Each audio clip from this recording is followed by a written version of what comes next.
Q naught.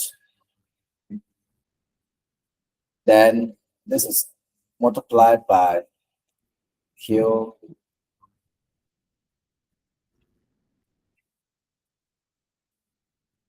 oh no, this should be divided by, let me come back here, it's divided.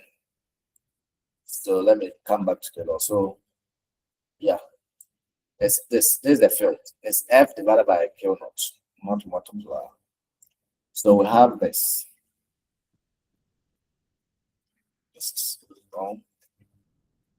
So FC divided by Q naught. So we now have Q naught Q.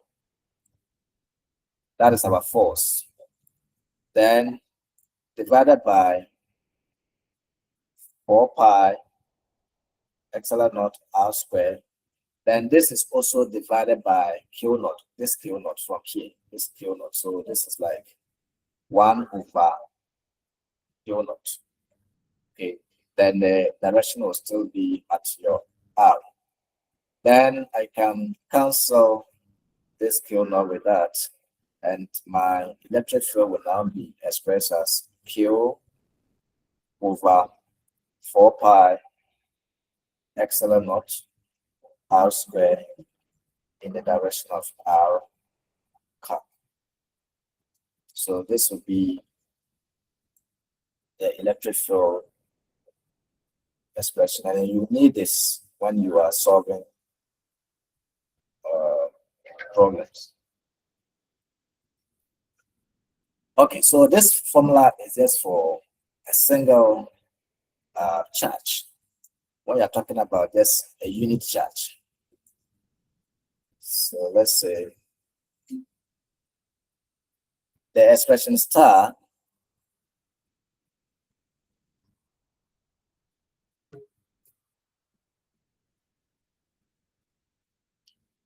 for the electric field is just for a unit or single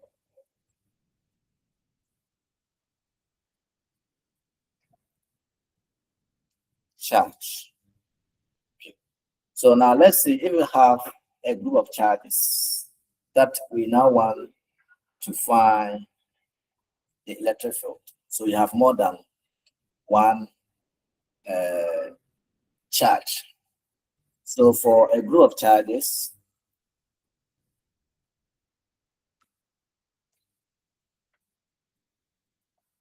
we need to find the individual electric field of each charge and now sum all of them together to get our total electric field. Okay, so let's say we have about 5 charges. So we have 5 charges and want to find the collective electric field for those 5 charges. We need to find the electric field for charge 1, find the electric field for charge 2, find the electric field for charge 3, 4, and then 5. Then we now sum all the field that we found for each charge together, and that will give us our collective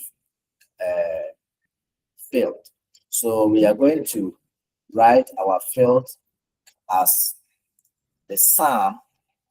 So let's say we have n charges. So where n is the number of charges present in the system. Maybe you have a sphere that you have so many charges on it. So this will be equals to the sum, since this is a constant n, 1 over pi epsilon naught is constant. That one is not varying, so we can take it out from the summation. So here I can say the sum of n, and n signifies the number of charges. So let's say 1. So let's say I is equals to 1 to n. And this n is the number of charges. I stands for charge 1 to n. So this will give us the charge multiplied by divided by 4 pi epsilon naught r square in the direction of the unit vector. So we can take this 4 pi epsilon naught out because there is nothing that is going to change. It's going to be a constant term for each charge when you're finding the field. So I can now write my field as 1 over 4 pi epsilon naught. Then the summation of I is equals to 1. Then I will have Q on R squared, I, then R cut. So this is what you have for a group of charges. You want to find the sum of the electric fields for more than one charge. Now, one thing you should know is that I should not be equals to I, because a charge cannot exert a force on itself.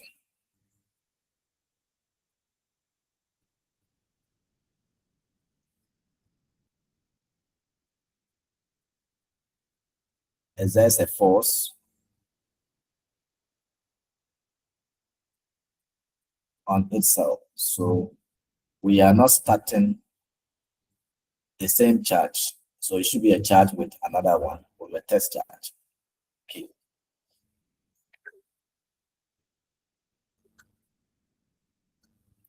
So that is the magnitude. Now, the direction of the field. If we now talk about the direction,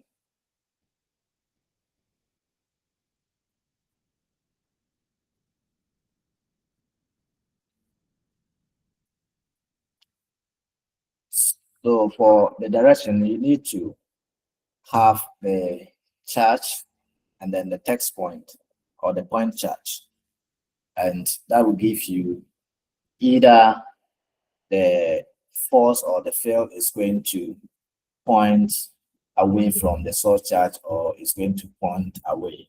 So as I indicated earlier with the forces, so if I have my charge here and I have my test charge here, which is a small charge, once this is positive and this is also positive, then this field is going to be moving away from the source. So this is Q. Then again, if I have my charge here to be negative and my point charge is here, and this is the distance that separates the two of them. So what happened is that my electric field will be pointing towards the negative charge. So this is my Q, this is point P, and that's where the test charge is. Okay, so this is the R. So that is the direction that we talked about. Okay, so let's take a quick one. Example.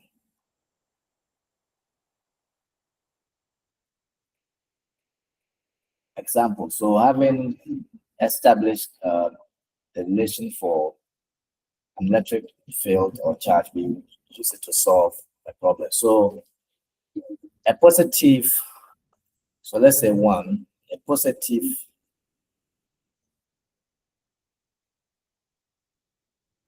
two nanocoulomb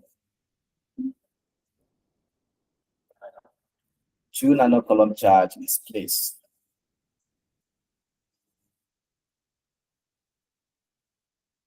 Is placed at a distance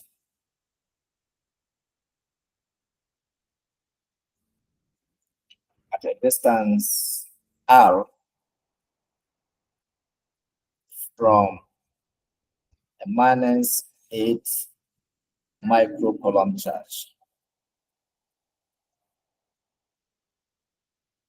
If the charge experienced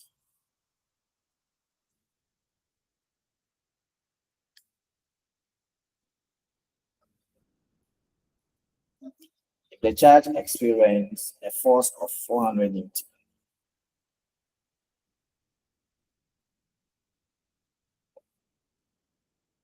400 Newton as 400 Newton. Okay, so 400 Newton. What is the electric field?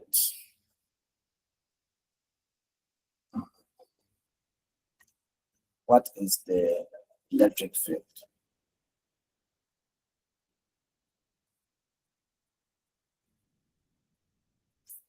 Okay, so the question is saying that we have a positive charge, which is 2 nanocoulomb, and this charge is placed at a distance r from 8 microcoulomb charge. If the charge experiences a force of 400 Newton, what will be the electric field of that force? Okay, so solution here, we need to get our terms.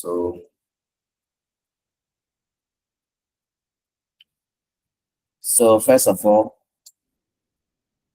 take note of the field, and the field is going to be moving towards the source because they are different in terms of sign. Okay, so you can give a sketch if you want. So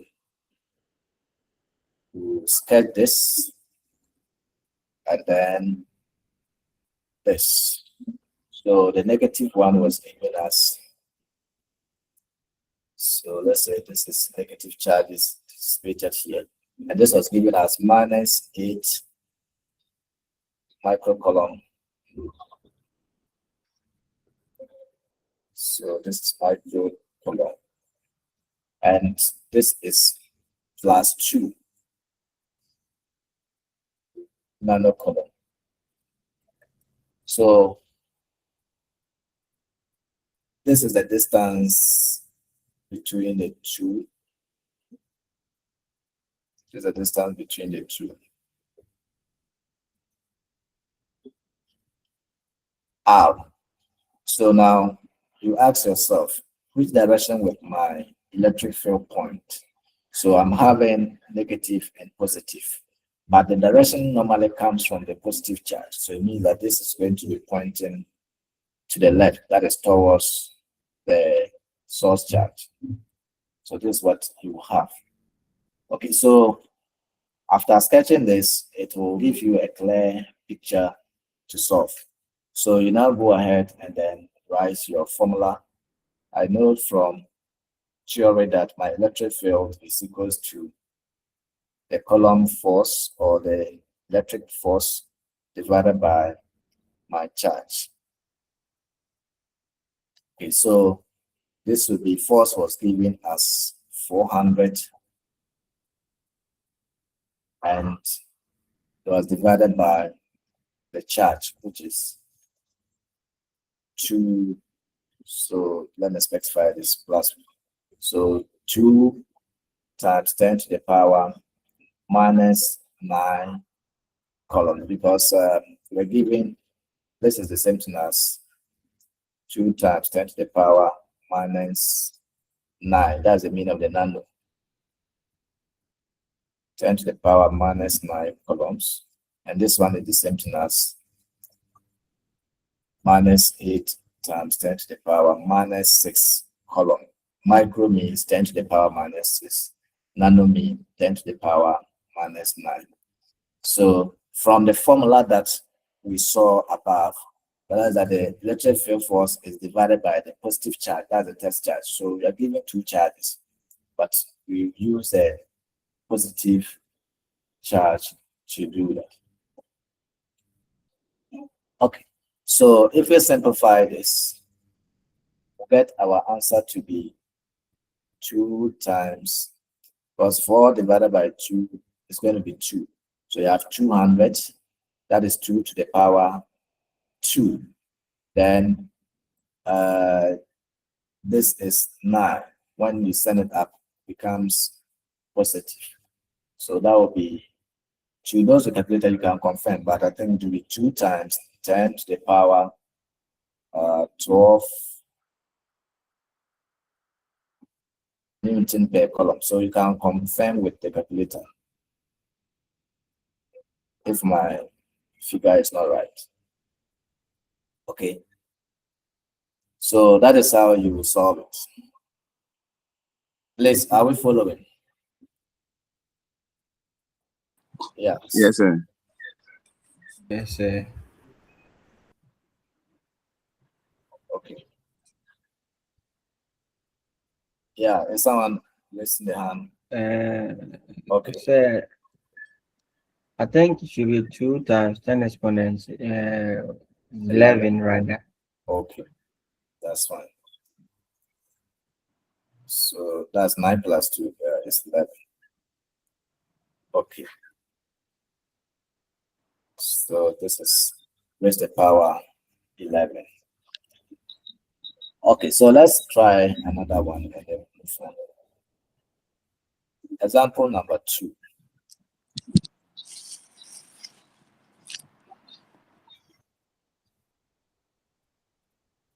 An electron with a speed of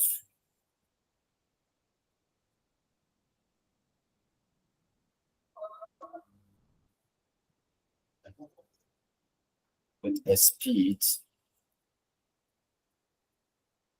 of 3 times 10 to the power 6 meter per second moves into a uniform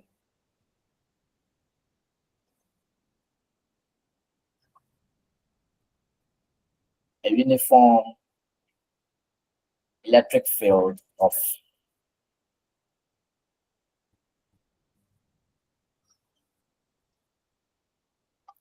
1,000 Newton per coulomb. The field is parallel.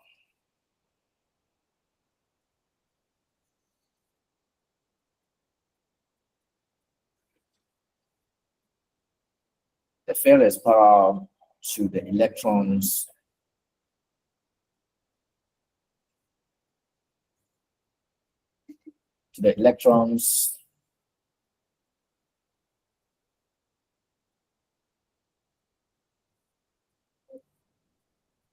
motion.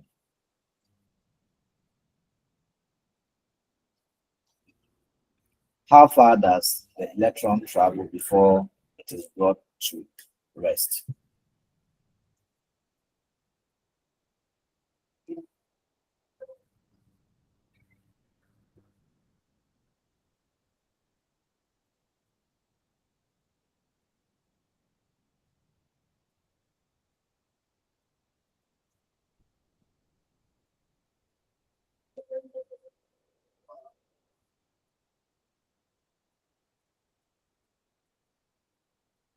Okay.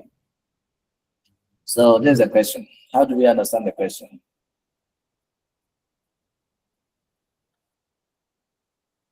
Any idea?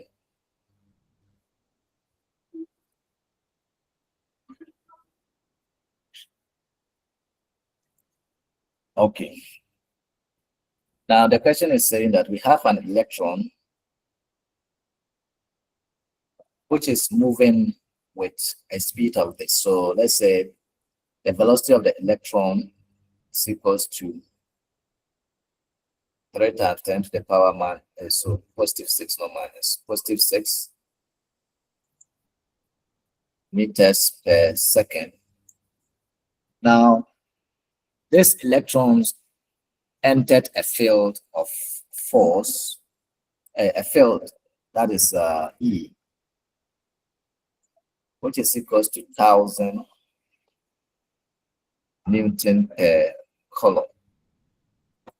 And the electron is what? The question says, how far does the electron travel before it is brought to a rest? So your concentration should be on the rest. So once the electron has come to a rest, it means that it experiences what we call a retarding force. That is a deceleration. The electron has been deaccelerated. So you need to know the retarding force. We know from Newton's second law that F is equals to ma. So this is if there is an acceleration. So once there is going to be a retarding force, and we are dealing with an electron. So this will be F is equals to the mass of the electron times the acceleration of the electron, how far or how the electron was moving before it comes to what? A rest. So we have to know this equation. Then again, since the electron experience, since the electron experiences a retarding force,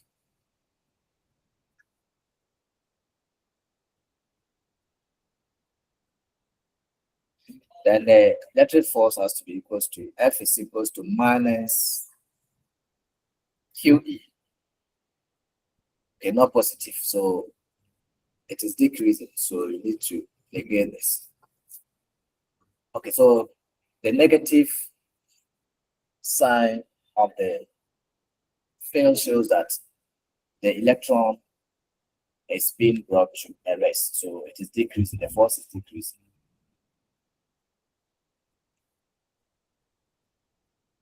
So since this is slowed down, since the electron slowed down, it produces what we call the deceleration, and you can use from the Newton's second law from this. So you equate the two forces because they are all forces.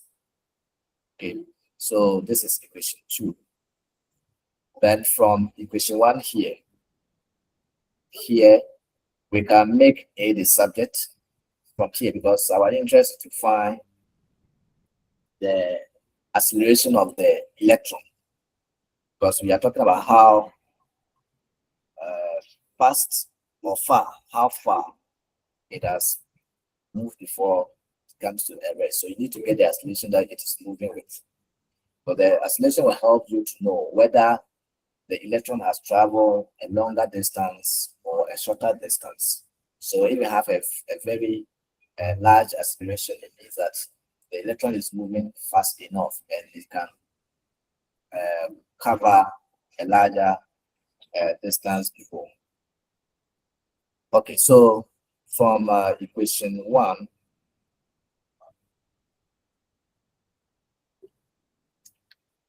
A will be equals to F over M. That's the mass of the electron. Okay, so we can now solve for our acceleration. To be equals to our force is given as minus Q times the field, now divided by the mass of the electron, and which is equals to the charge. What was the charge given the question? That is the charge of an electron.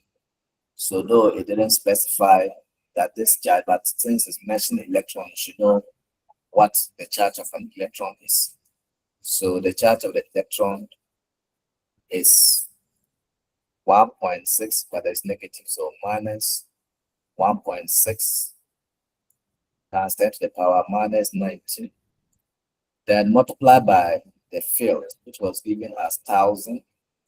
Then this divided by the mass of the electron, and the mass of the electron is 9.11 times 10 to the power minus 31. So somebody should help us with the simplification. So this would be 1,000 times 1.6 is 1,600. That's 1,600. So 1.6 or 16. So this is going to give us something like minus 1. So check this. But it should be like 1.7 times 10 to the power something.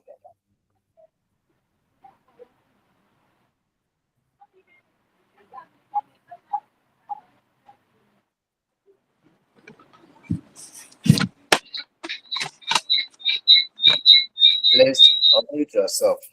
Mute yourself, sorry. Mute yourself.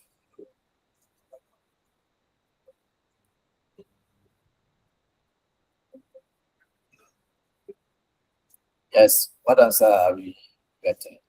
Please, when we are having physics lecture, make sure you have a calculator by you. As we are, yes. Sir, negative 1.7563 times 10 Okay. exponent So 14.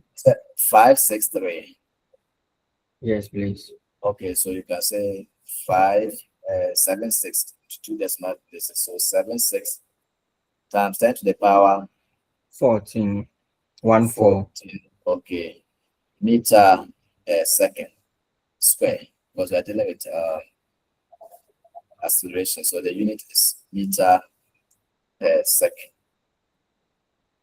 square. Okay, so this is the acceleration that it will be moving with, and we are getting it as negative because the electron is what? Decelerating. It is reducing its velocity before it comes to rest. There's no way that you have a positive acceleration and then you come to a rest. So once your acceleration is increasing, then you cannot come to a stopping point. So just think about a car that is moving. So if your leg is continuing to be on the accelerator, if not applied brake, there's no way that the car will slow down. So you just continue to be moving in high speed. But once you press the brake pedal, it means that you are decelerating. So your acceleration will now become what? It will be a retarding acceleration. So it will be reducing until it comes to a stop. So that's why we are having the negative sign, which signifies that the car is reducing its velocity. Now, but we are not done. The question is how far? How far has to deal with what? Distance. Okay. So now that we've obtained the retarding force or then the acceleration that the car is moving, we go to use the Newton equations of motion. So we look out for the three equations of motion. So we know from that principle that V is equals to U plus AT. We also know that S is equals to UT plus half AT square. And then we know that V square is equals to U square plus 2AS. So you look for these three equations and see which one is more appropriate to be used to solve your problem. So if you look at it, you have acceleration, you are looking for displacement. Then you have final velocity. You were given initial velocity. Or initial velocity was given. Initial velocity was given. It was given. So once you know initial velocity, you know final velocity, you know acceleration, then you can solve for the displacement using the third equation. You can't use the first any of the first two because we were not given time. So since we have time component in these two equations, and then in the question we don't have any clue about time, then you can use these two equations. So the third one is more appropriate. So using the equation V square is equals to U square plus 2AS, then we'll have our final velocity to be 0 because when the electron is brought to a rest, its final velocity becomes what? 0. So V is 0 square is equals to our U square was given as what? What was U square? It's 3 times 10 to the power 6, right? Yes, please. Okay. Then plus we have our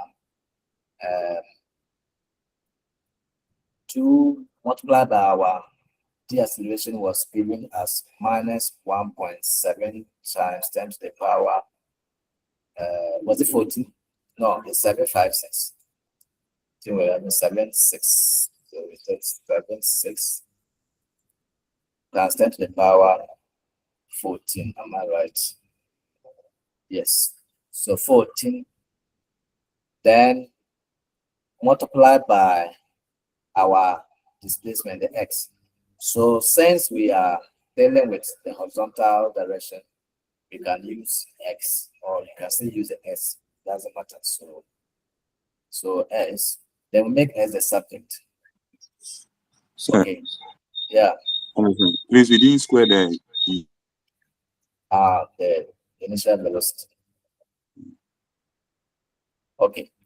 So let's now make s the subject. It means that our s be equals to 3 times 10 to the power 6 squared divided by minus 2 times 1.76 times 10 to the power 14. So let's simplify this and see what are we going to get.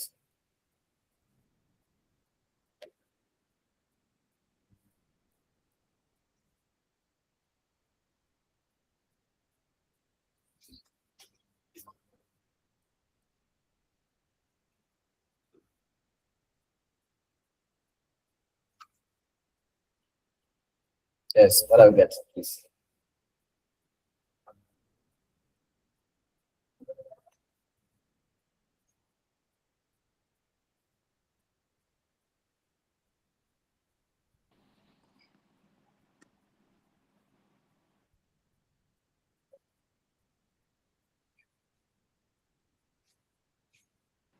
sir.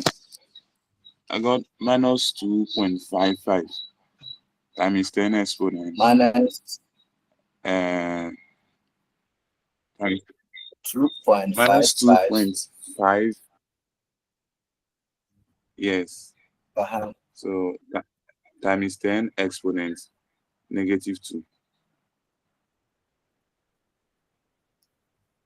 So that's 2.5 times 10 to the power minus 2, right? Yes. So this is the same thing as 0.0, so 2, so 1, so 0.025 meters. Yeah, it's positive. Check. We are to take this to the positive side. So let me clear this. This will not come again. So when we take the negative, this term, and pick this term to the other side of the equal sign, the negative becomes positive.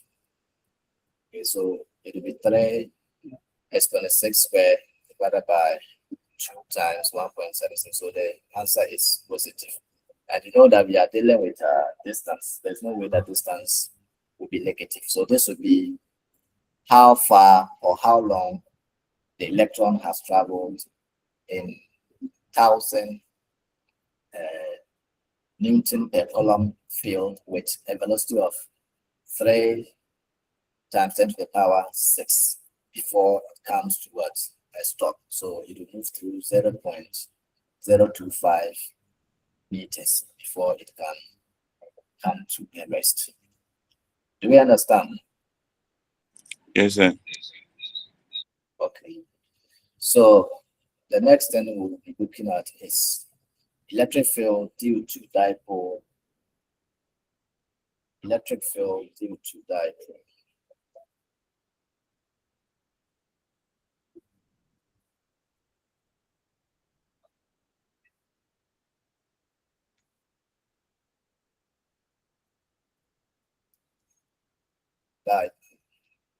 So here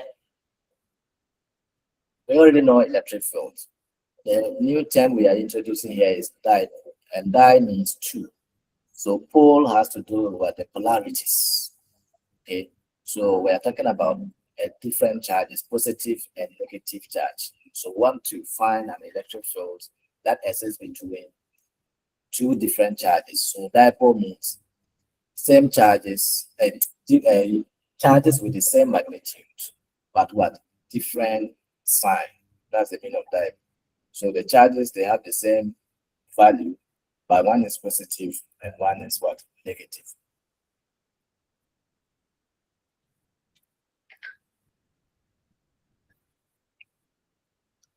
Okay, so an electric dipole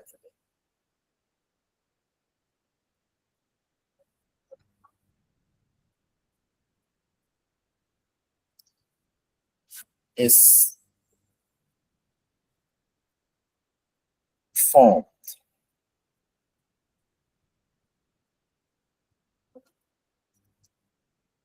by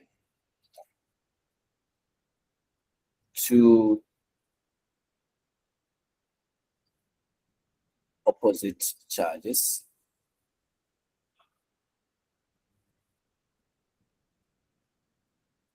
with the same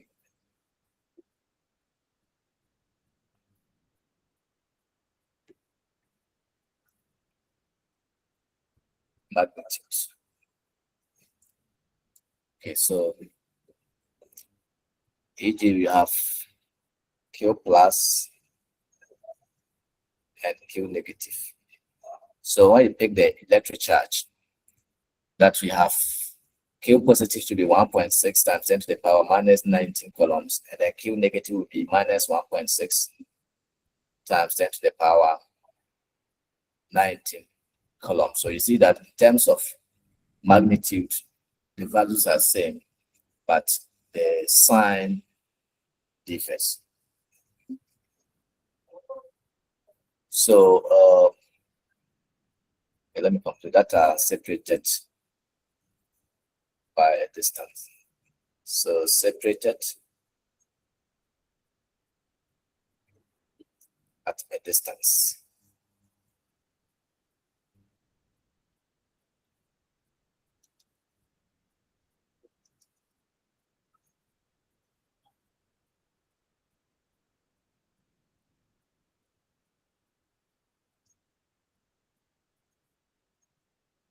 Distance D.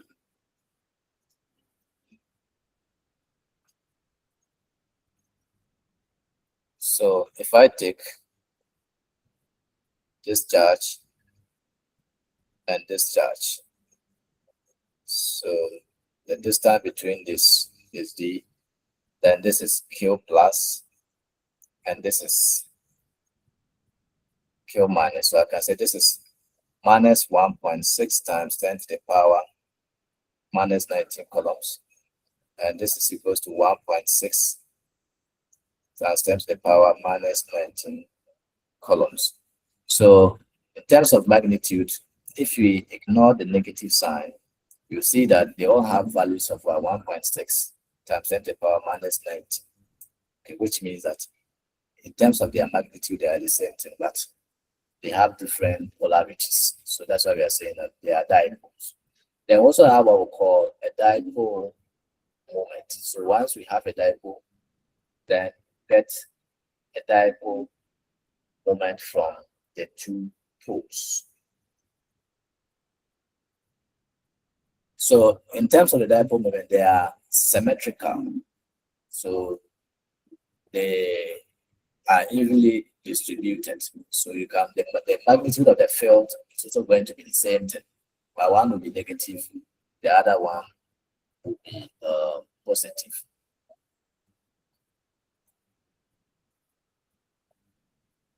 Okay. So let's see how we can derive a formula on this dipole.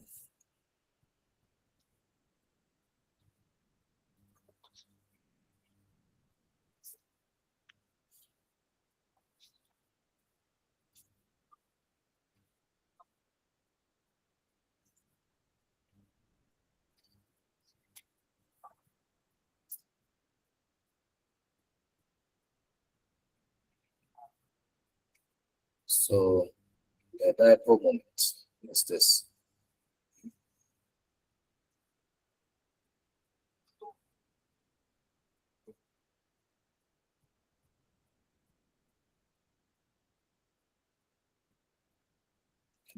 So the dipole moment is normally represented by this. So this is also a vector, and this is equals to QD. So that's the formula.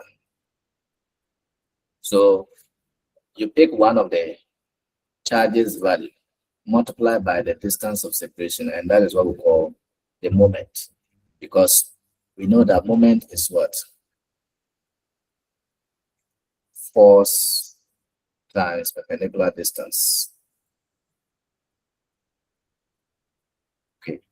So if you pick the force of one charge multiplied by a distance, will give you the dipole moment. So electric field due to a dipole, we can use let's define the electric field that is due to a dipole. So electric field due to dipole.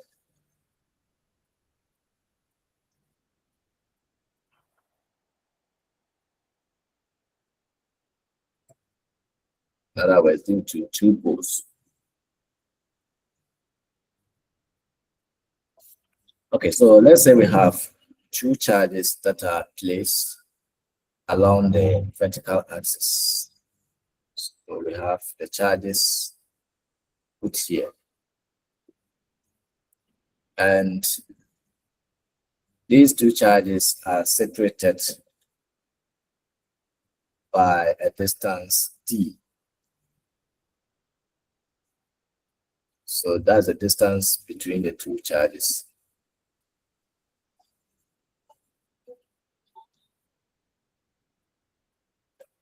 So from this value should come up.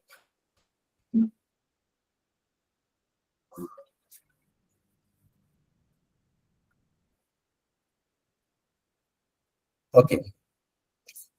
Now, if this is a negative Q charge, this is a positive Q charge. So the moment is at point P. So this is along the X. So we say we are dividing this one into two. So this line that I've drawn, the horizontal line, is dividing the distance d into two equal parts. Okay, so let's say it's that. Now, if we place a test charge somewhere here, so let's say we have a point charge somewhere here, there will be a field between this positive charge and then the test charge that is located at this point. The same way, there's going to be a field between this negative charge and then there's a test charge located at this point. Okay, so let's see the direction of the force, the field line, sorry, the electric field. So we established that the field between two positive charges is going to be a repulsive field. So it will be moving away from the source, because this positive charge here, this one, Q plus, is the charge, the source. The test charge is at point P. So let's say this is point P, this point. That's where our test charge is situated. So it's here. So at this point, you expect this field to be moving away from this one. So let's say the electric field due to the positive charge is E plus. Then the electric field due to the negative charge, since the test charge is positive and then the source charge is negative, there's going to be an attraction. So this will be moving this way. Remember, we saw these ones above. Okay, so I can presume that this field is coming from this direction. So this will be E negative. So it is coming from this direction towards it. And this one is also coming from this direction away from the positive test charge. So this is what we are going to have. And let's say this is along the x-axis. Okay, now there's going to be an angle theta respect to the vertical line. And when we give this distance, that the distance we normally say like Q plus, and then the test charge. I represent this one by R, where I said I'm generalizing my coordinates, whether X, Y, or Z. So the same way. So this time around, we are specifying the direction that we are considering, which is the X.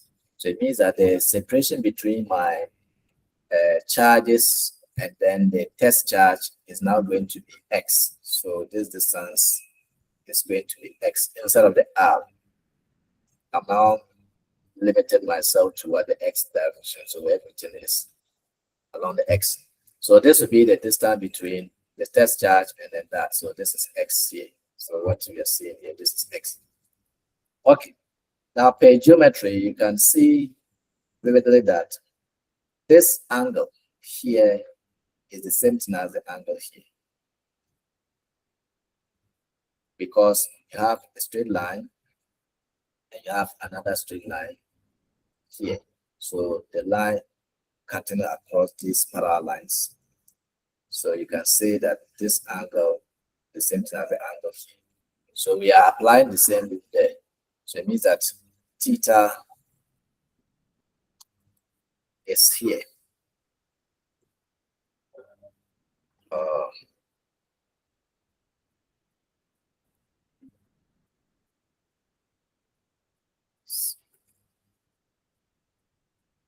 This is also theta.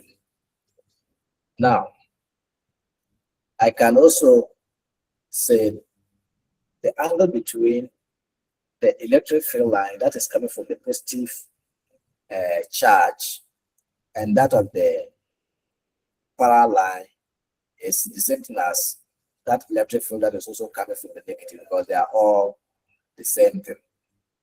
So this angle and this angle are the same. So here will also be theta. Okay, so let's now find our field. We are going to find the total field. And in the beginning, I told you that when you have more than a single charge, you need to find the individual electric field based on each charge and then sum them together. So it means that our total field due to these two charges will be equals to the electric charge and the electric field due to the positive charge plus the electric field due to the negative charge. I hope we understand what I'm saying. Did you get this point clear? Yes, please. Okay. So they have two different charges, positive and negative. So we need to find the sum of the electric field. We need to find the electric field that is produced by the positive charge added to the electric field that is produced by the negative charge. So this would be the sum. So in that case, we are saying that this is E field due to plus Q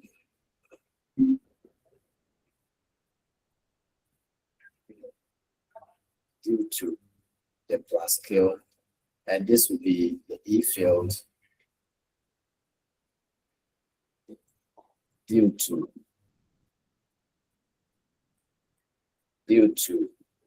the minus Q. All right. So let's now try to resolve our our field. Sorry. Let's resolve our field. I can pick out this one again. So what I'm having there, I'm going to pick it out. I don't know why when I write it, it's not straight. So if I take this one out here, then I have something like this.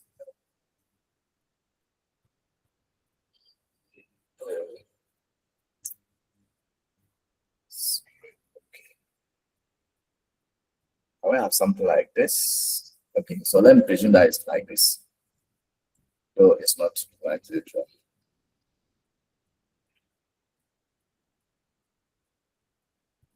So, let's say this is a line.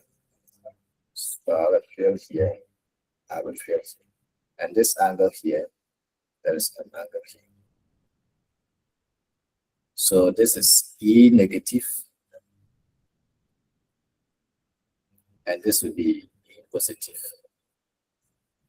Okay, so I need to now resolve this. See that these field forces are not acting on one direction. It does not act on only the X or the Y, but inclined. So it means that each of them has both X and Y component, and I need to resolve it. So we need to resolve the electric field due to the negative and then the positive charge. And how do we do that? We do that by using our trig ratios. We use our trig ratios to do that. So if I pick the positive one, so I will say that E plus is equals to, well, let me write the formula down before I come in so that we understand. So let's use sine. So you have sine theta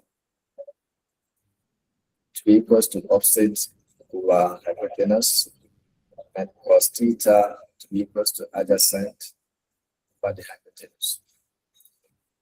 Okay, so I need to find the E field due to the positive charge and then the E field due to the negative charge by using cos.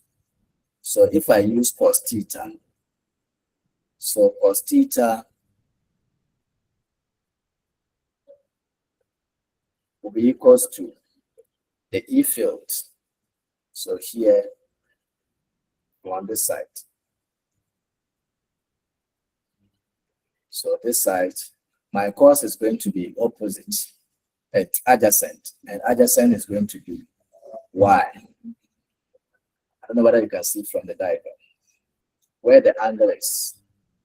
The angle is facing the horizontal line, and which is along my X direction, but the adjacent will be along the Y.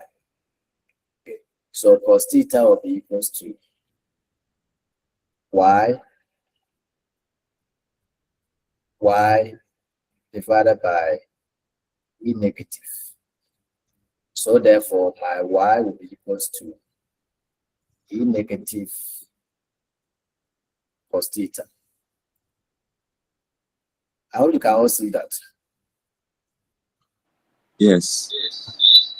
Okay. Then let's also find the X component of the E negative. So so I also use the sine. So sine theta will also be equals to opposite sides. And what will be my opposite side? My opposite side is going to be X. So that will be X over my E negative, which means that X be equals to E negative sine theta. So equation star star. So it means that the E field due to the negative charge will have E negative cos theta in the Y component or Y direction, and then E negative sine theta in the X. So we take note of this. So let's also resolve the E positive by applying the same rule. So when we also take the E positive, so we also have E positive. So let me say cos theta equals to, let's come back to the diagram. When you pick your E positive here, from this line to be this. So here is your 90 degrees. So this side will be positive, and this is x, and this is y. So when you use sine, you take x. So cos take y.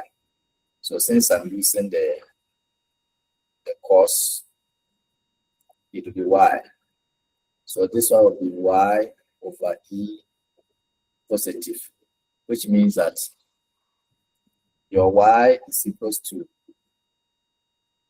e positive cos theta, and obviously x will be equals to e positive sine theta. And we established that the total electric field is equals to E positive plus negative is here. E positive plus E negative here. So we are going to substitute our E positive and our E negative into this equation.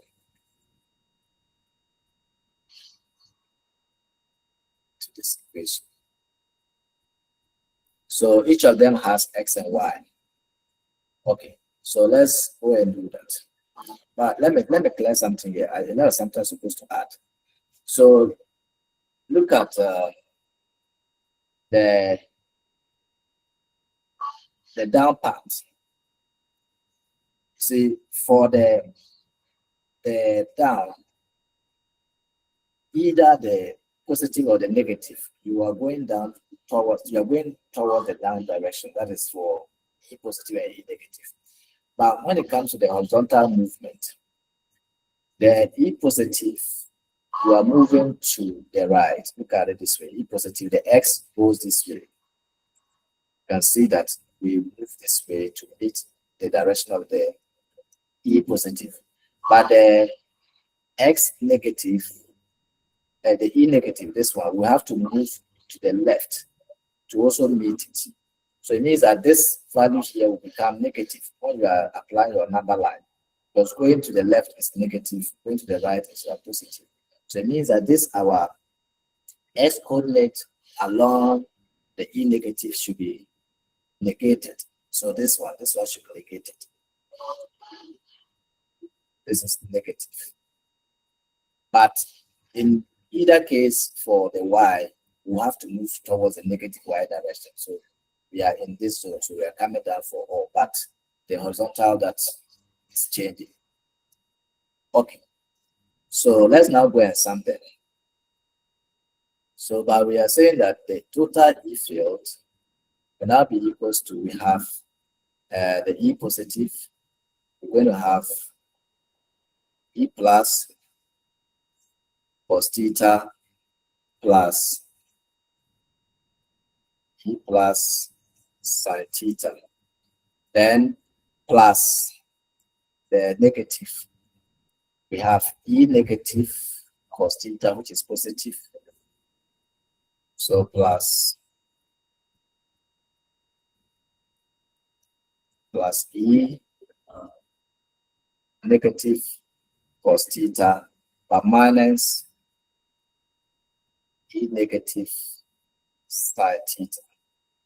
So symmetry. This is what I mentioned, the symmetry rule. When they are dealing with the type, this is where the symmetry works. So this will cancel this because we are saying that they have the same magnitude, but just that they are sign that differs. So E positive is the same as E negative. So since they are same, then it's going to cancel. So I can say this should be E. So E positive magnitude is the same as E negative magnitude should be equal to. So wherever I see E positive or E negative, I will put E there. So when I do that, E sine theta minus E sine theta will cancel out. So I'm going to leave it. E total should now be equals to E cos theta plus E cos theta. And my total electric field due to that will now be 2 times E cos theta. So we have this the dipole. So we give us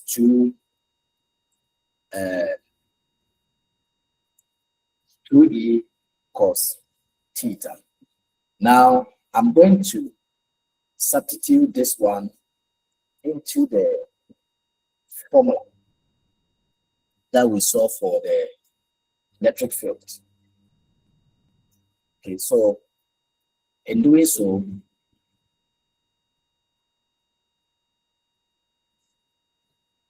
we saw that,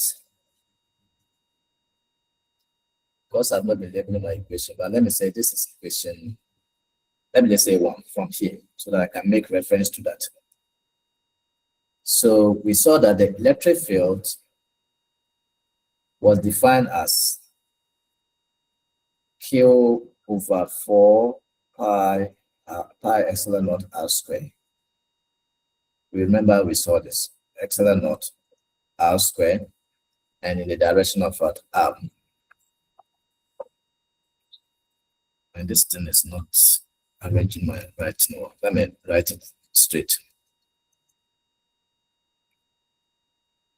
So we are saying that charge over 4 pi epsilon naught r squared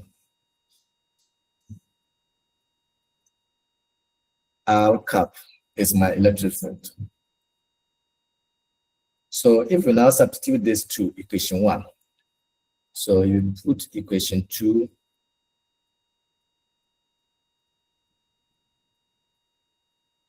into equation 1, we are going to have our E field to now be equal to, instead of the 2, instead of the E, we put this one here. So you have 2 multiplied by Q divided by 4 pi epsilon naught r squared. Then it is being multiplied by cos theta. So cos theta. Okay, so let's go back to the diagram again. We can still simplify this further. So if you come to the diagram, let's say this is R. This is R, that's the red line. It's R. So this is R. Then we can use Pythagoras theory. So if you pick this line out, so we can use Pythagoras theory to find R. Are you following what I'm saying? So from, let's say, from this point, A, B, P.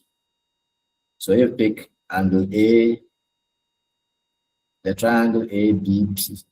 So this part is a right angle triangle. We use the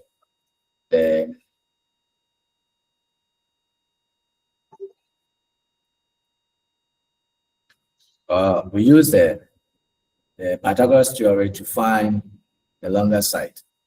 Okay, so let's apply that there. So we're going to have this angle, something like this.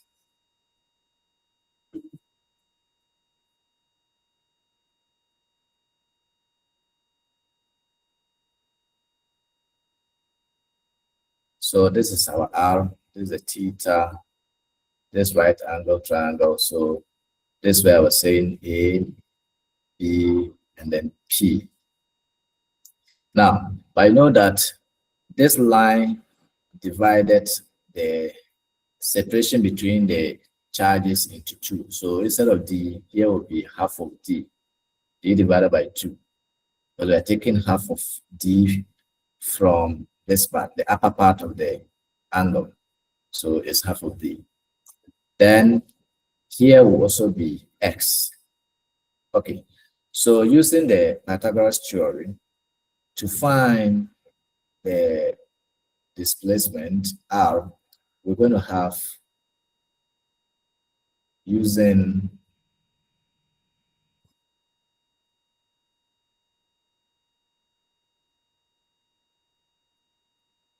Pythagorean theory.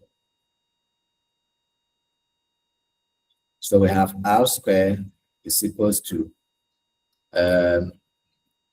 D on 2 squared plus x squared. So the longer side square is equals to half d squared plus x squared. We have that there. So which means that we can make cos theta the subject here too. And again, from here, cos theta from this angle, cos theta will be equals to adjacent over the hypotenuse. And this is r. So this means that r will be equals to the square root of whatever you have there. Okay. And then cos theta is equals to the adjacent side. So adjacent side is d on 2. So I have d on 2, everything divided by the longer side, which is r. So here. Okay, because I have cos theta here, I can remove this cos theta. That's what I want to do. So in that case, I will substitute my r, which I found to be square root of half d squared plus x squared. So my cos theta can now be written as this. So cos theta will be equals to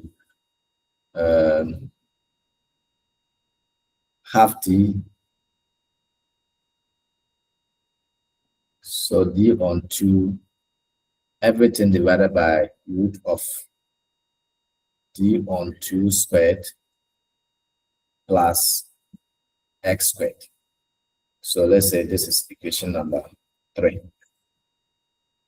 Okay, so we can now make substitution of equation 3 to this equation. I've not labeled this equation. So let's say this is 3 and that equation is 4. So we can make substitution to this. So in that case, our E will now be 2 times Q, then whatever we have here, the cos theta will now be changed to whatever we have there. Okay, so but since this is dividing, I can actually write the 2 to come down. Can write the 2 to come and then divide. Because this is like it's d on 2 times 1 over square root of that. So this will multiply whatever we have there. Okay, so let's substitute there. So our E field due to the dipole will now be equals to 2. Then we have the field, which is Q over 4 pi. Please mute yourself. R square. Then I will now have D on 2 root of D on 2 squared plus x squared. This is what we are going to have. So which means that the 2 will cancel the 2 here. 2 will cancel the 2 there. And this one will now be reduced to E to be equals to Q times D will give us QD divided by 4 pi epsilon naught. Then this is multiplied by R. And what was our R? Our R was giving us root of D on 2 squared plus x squared. That's the R. And this is also multiplied by this thing. So root of D on 2 squared. 11 squared here. plus x squared. So everything is QD divided by that. Now I can simplify further by saying QD divided by 4 pi epsilon naught. Then I'm going to add this. I'll add the two of them. Oh no, one is squared. So let me square this. I forgot this is squared. This watch out, this is squared. So this one will be squared, and this squared will cancel the square root here. So we are left with this d on 2 plus x squared, then multiply by root of d on 2 squared plus x squared. I hope we are following. Or somebody is confused.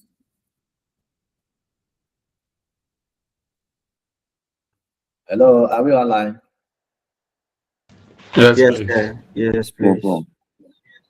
Don't sleep. Oh,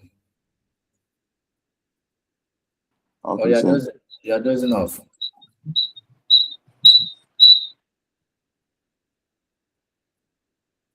Okay, so let's continue. So now we have to try to combine these two by using indices. The bases are same. So d on 2, my square is cleaning itself. There is a square here. D on 2 square plus x square multiplied by this. So we can combine them together. So we have our E to now be equals to QD. Then this would be D on 2 square plus x squared. Then multiply by D on 2 squared plus x squared. And then the square we will change it to half, raise the power half. So this is raise the power 1, and this is raise the power half. We add them. So then the bases are same, you add the power. So you have 1 plus 3 plus half. So this gives us 3 on 2. So we can now take one of them and then raise the power 3 on 2. So our E field will now be equals to QD divided by D on 2 squared plus x squared, now raise the power 3 on 2. So this is our electric field due to dipole. And we also saw that QD is nothing but what? P, which is the moment, dipole moment. So it means that our electric field due to the dipole will now be equals to P divided by D on 2 plus x squared raised to the power 3 on 2. So this is electric field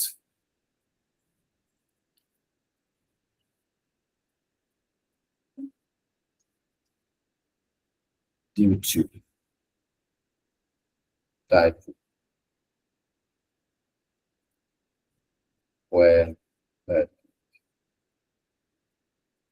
where P is the dipole moment.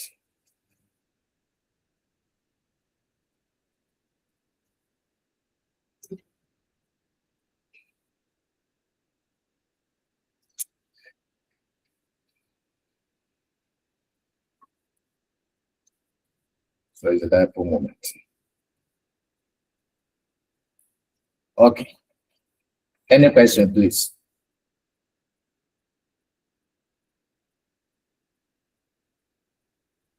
Any question?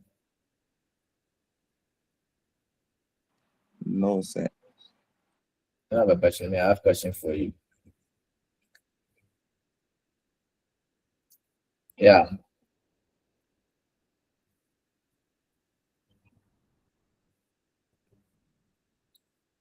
Is someone not happy?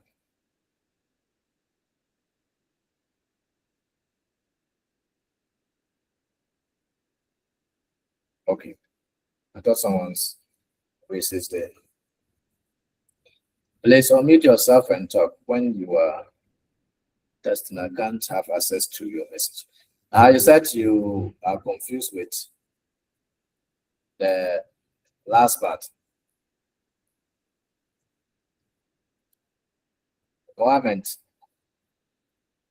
unmute yourself and then let me understand the part that you don't understand.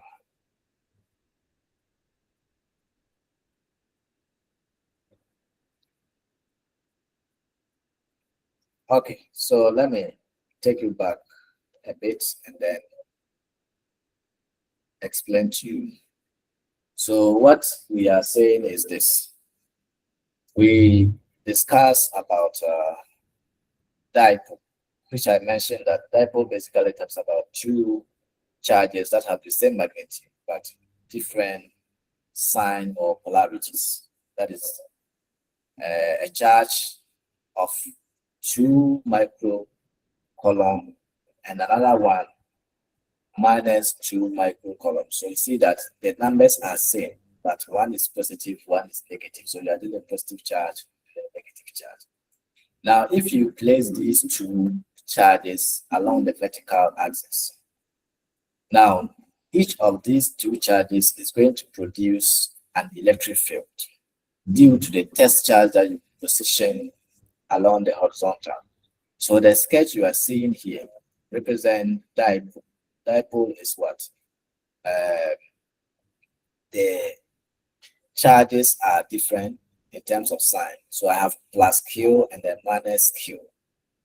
Now the distance between these two charges is what we call the T, as we saw earlier.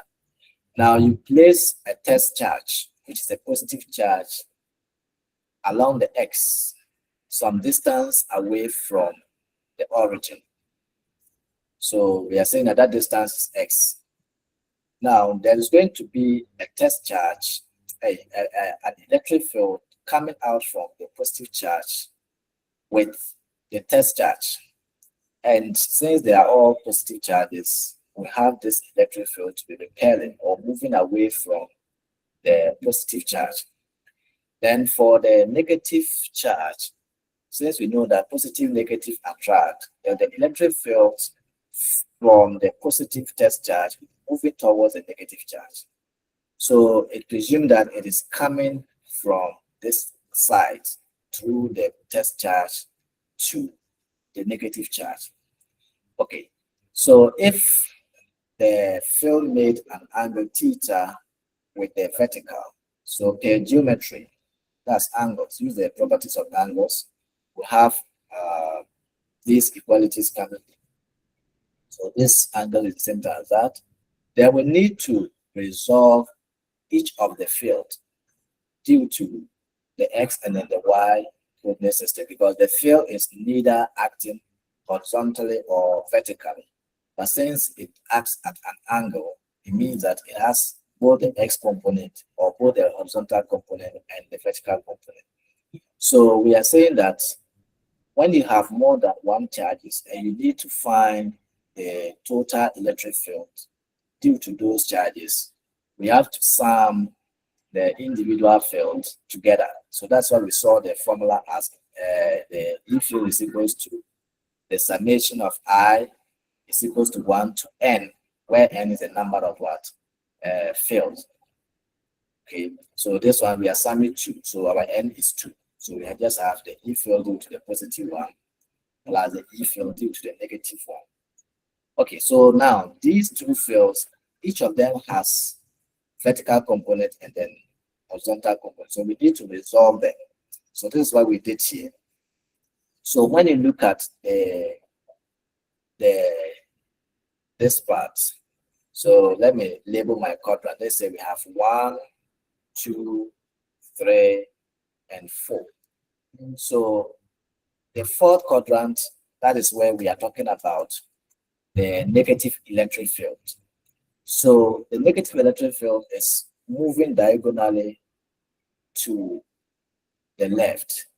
So before you can apply your vectors, you have to move vertically down and move to your left. And moving from the origin to our left is negative. So use the trig ratio sine and then cos. So based on sine theta is equals to opposite of a hypotenuse and cos theta is adjacent of a hypotenuse. Then we find the E field component, the negative E field component along the Y to be equals to E negative cos theta.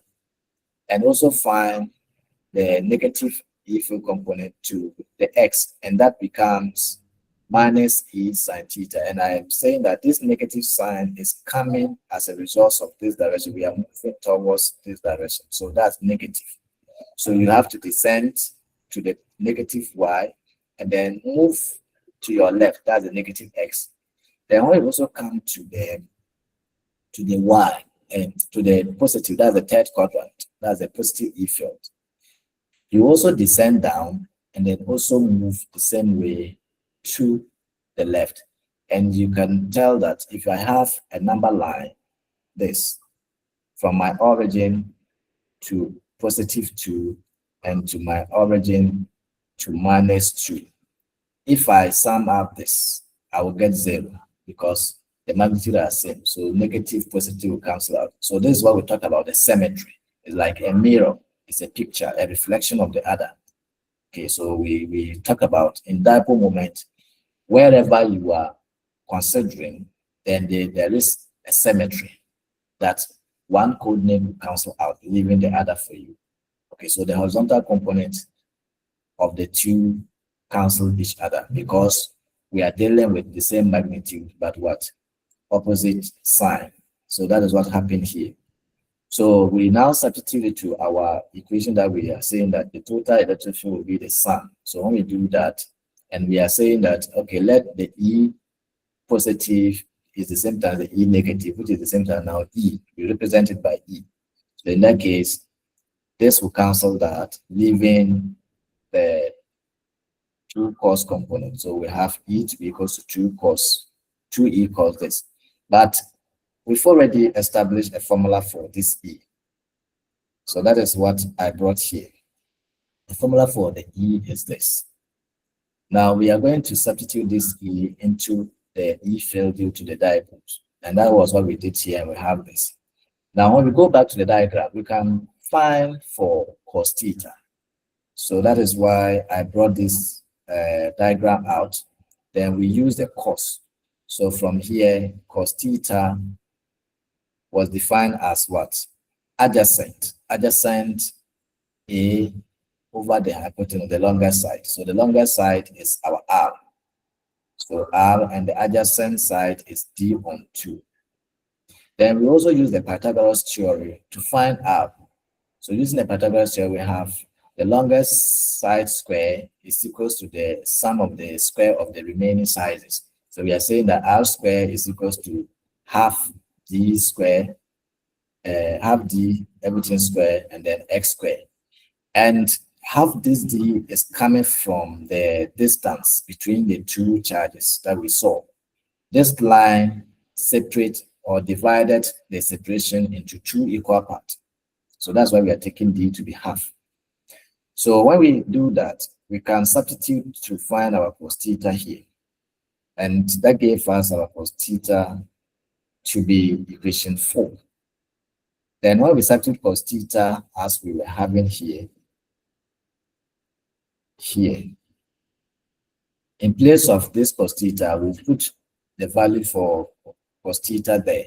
And these two cancel out this T. Then we have D times Q, that gives us QD. Then here, we have R squared. So when we come back to this diagram, so if I square both sizes, so my R squared here, so here means R squared will be equals to D on 2 squared plus X squared. So this will give me my R squared. Then if I make R the subject, that's now get this. So I'll come and substitute this R squared in my expression here because I also have R squared here. So that was what I did here. Okay. Then this R is squared. So the squared here, this square will cancel the square root. Then I'll now be left with what? D on 2 squared plus x on x squared. But this is still in the root. So if you have a term like x multiplied by x to the power half, these are indices. You apply the rules of what? Indices. If the bases are same, you add the powers. A whole number is raised to the power 1. So the whole of this number is the same thing as whatever that is inside the square root. So I think I splitted it here like that. So when you come here, I have d on 2 squared plus x squared, also multiplied by d on 2 squared plus x squared, and raised to the power half.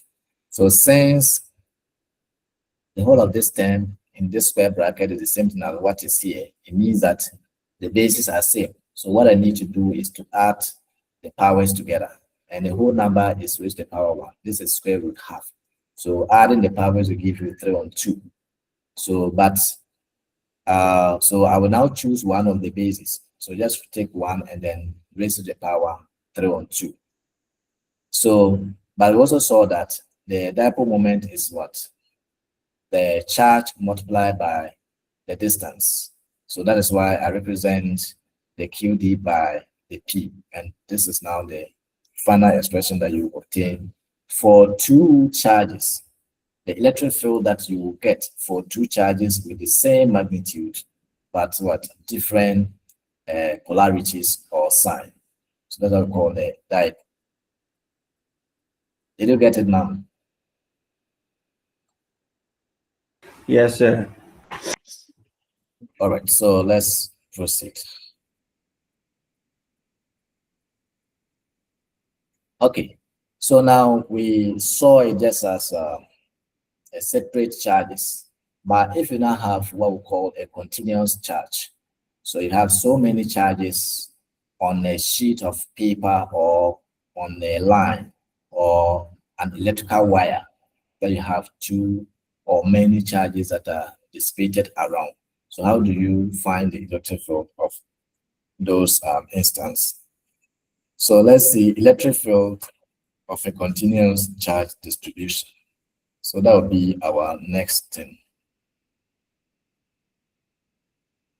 Electric field on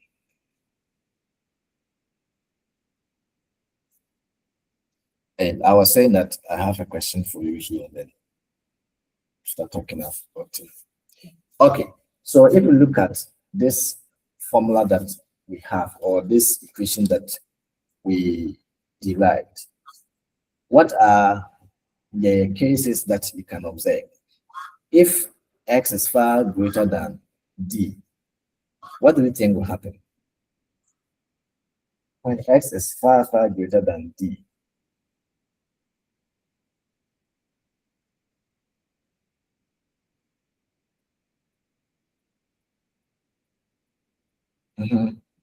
any idea?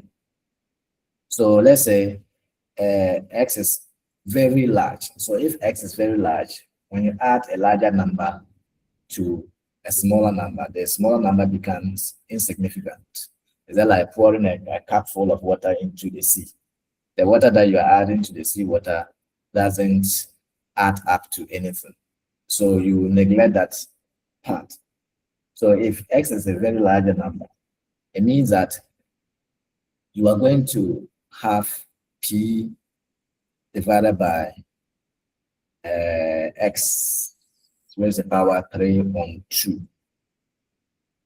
That is what you will be having. So when you approximate it to binomial expansion, then you're going to have your x to be, that's the field to be approaching or approximately 1 over x cubed. Because when you do that, this square here will cancel. So if this is very small, you ignore it, just neglect this. Then you have p divided by x squared raised to the power 3 on 2. So the half will cancel the 2 here. So your E field will be nothing but what? The dipole moment divided by x to the power 3. That is what you will be having. So you can also have a case that the X is also small. So here, what I'm saying here is that is if the test charge is placed at a far distance. Let me take you back to the diagram. You see, as I said, if the X is far, far, far greater than the D, so as you increase this X far away, you see that the moment here will be very weak. So once the X is very far away from the charge, the force is going to be weak, or the field is going to be weak. Because when you look at the force is inversely proportional to the distance. So once the distance is wide, then the force is what? Weak. But if the distance is closer, then you have a stronger field. So that's the meaning. Okay, so electric field of a continuous charge distribution.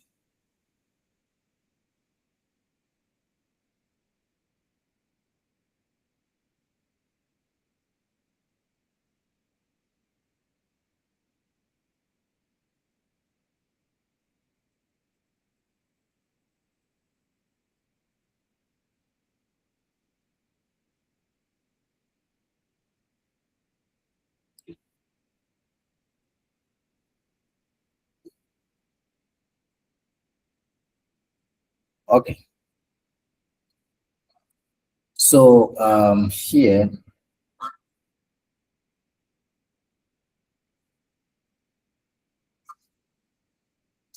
here what you need to know here is that since we are dealing with a collection of charges, we'll be talking about the occupancy of these charges, that's the density.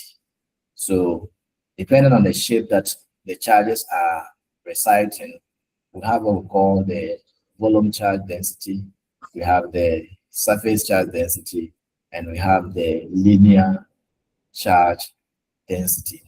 So we'll have a linear charge density, or we'll be talking about a linear charge density if you are dealing with a line, that is a wire.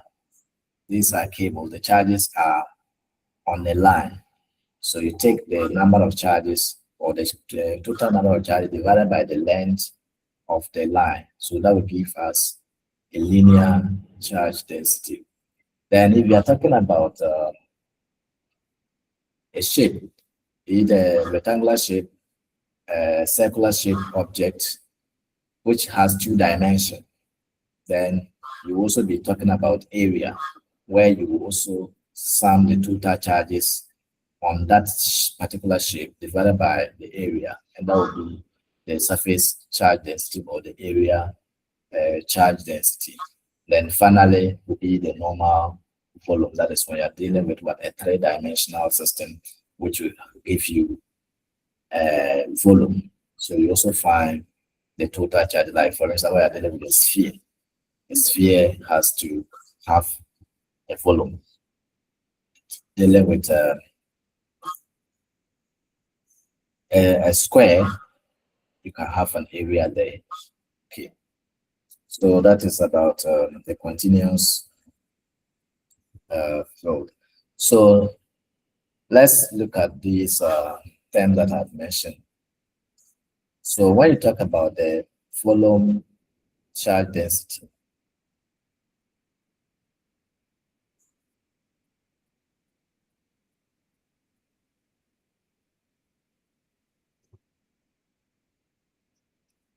the volume charge density is that if a charge is uniformly distributed throughout a volume,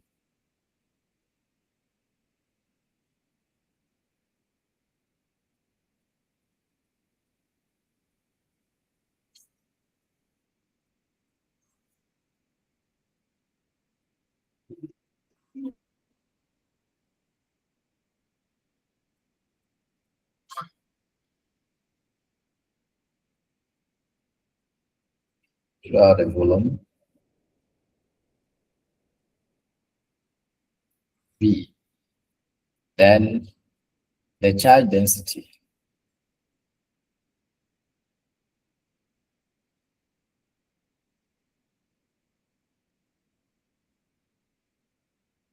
rho, it is defined as the charge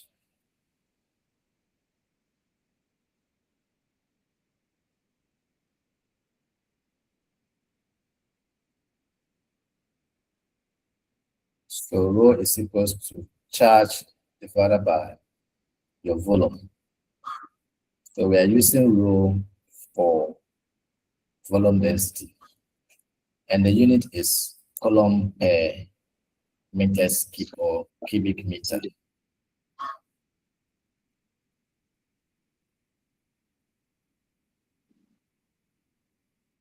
Unit is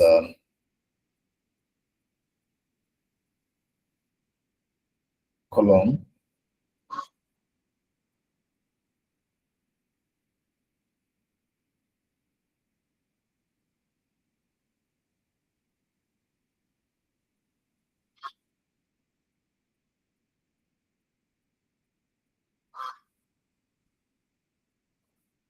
that is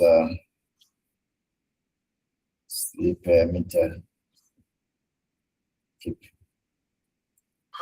Okay, so that is the volume density. So talk about the surface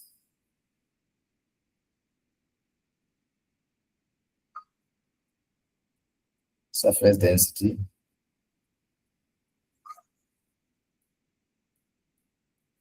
Means that the charges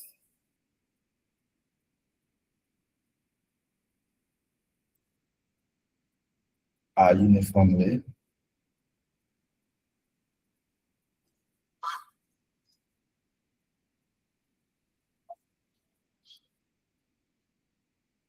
distributed along the surface area.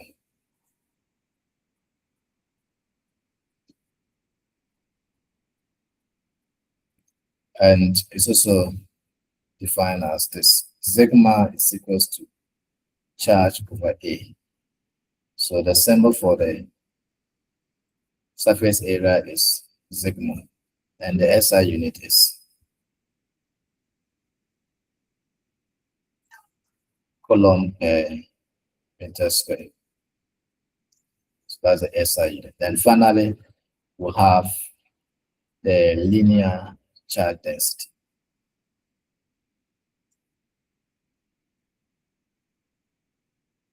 Charge density. And this one, we have lambda to be equals to charge over L. So the SI unit is coulomb per meter.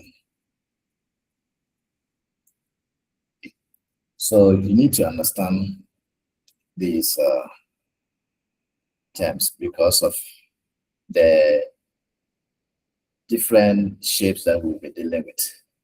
Because the charges are not only found in just a single material. Yeah, is that a question? Go ahead, please. Sir, please, can you go back a little?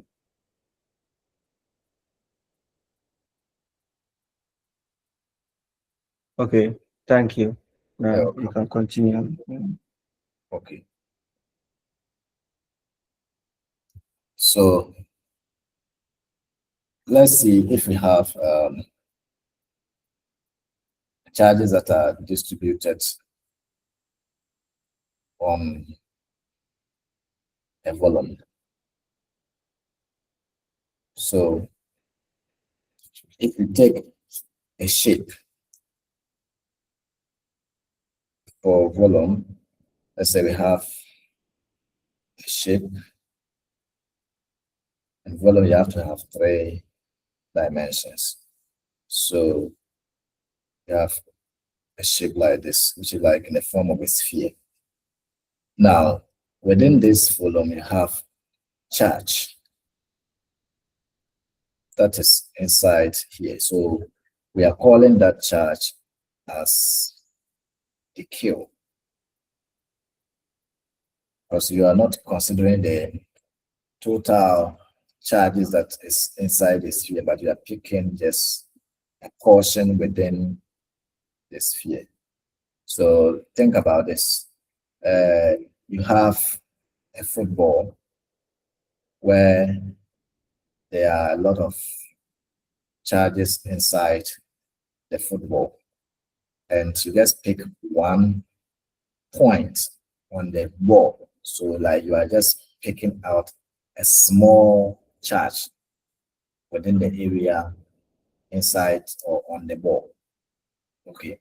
So you have to make it decay. But if you consider the entire charges, then that will give you the total charges. So we can say the E field here due to the E field due to so let me do this. This is not coming. Okay. So now the field will be coming out. This will be producing a field to this point P. So this is the R. So you can say the E field due to E field at point P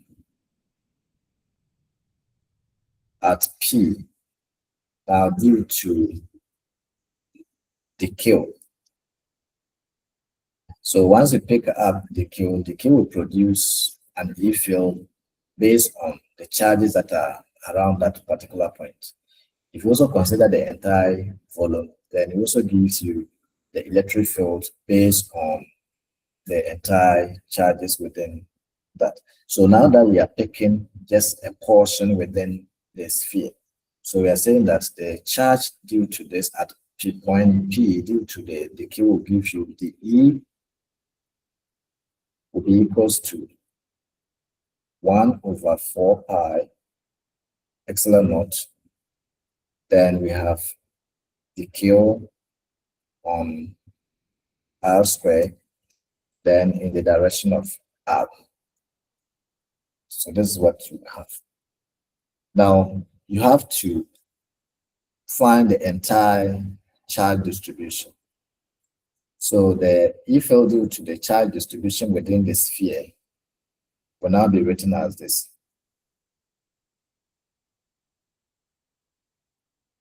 Due to the charge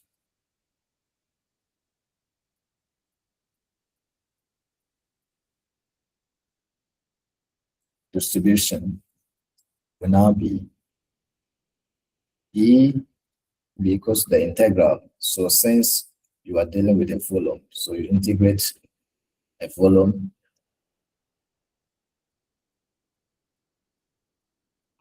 then that will now give you the E to be equals to the volume integral of 1/4 pi epsilon naught.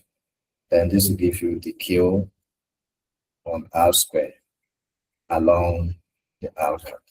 So what this equation is telling us is that if you want to get the entire charge distribution within a sphere, you need to find the individual charges within that and sum them together. That's the mean you use the integral.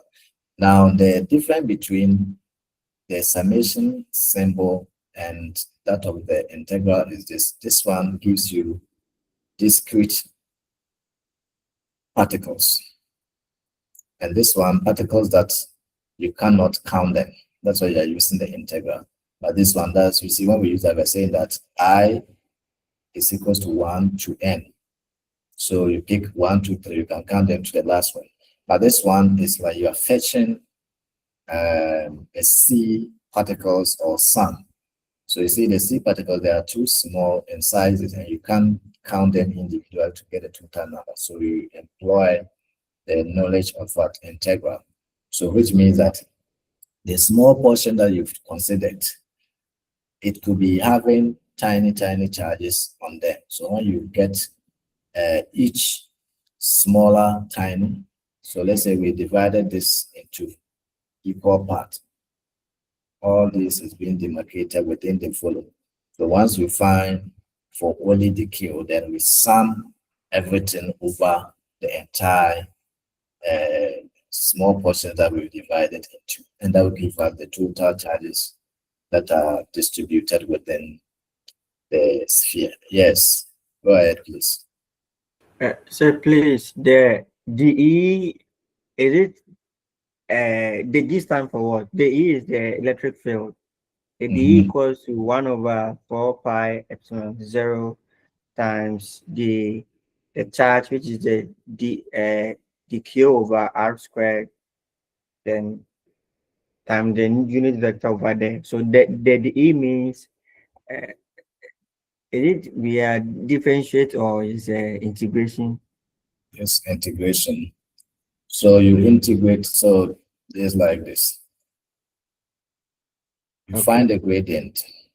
So when you find gradient, what do we say? You said change in the vertical. Like let's say you have two-dimensional plane graph where you plotted a graph of a straight line, something like this. You want to find the gradient of this. You always say change in the vertical if it's y, then change in the horizontal, which is x. So when you're finding your slope, you say what? y2 minus y1 divided by x2 minus x1.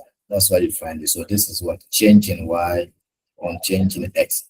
Now, when you bring it to the differentiation and the integration, this is going to be dy dx. So this is still the slope, the gradient that you are finding. So now that you have differentiated this and you want to change it to integral, you need to also multiply by this smaller unit. So you see, initially, our E field here, the total charge here, since we know that field is equals to Q F. This is what we know. This is the definition of it. So when you vary the charge, it means that you vary the field. The more the charges, the stronger the field. So they are dependent variable. One depends on the other. So the same way, if you look at this graph here, the y and then the x depends on each other. So when you increase the x, you increase the y. Okay, so that's why we're having a dy dx. So this the q here is telling us that when the q is changing, the field is also changing.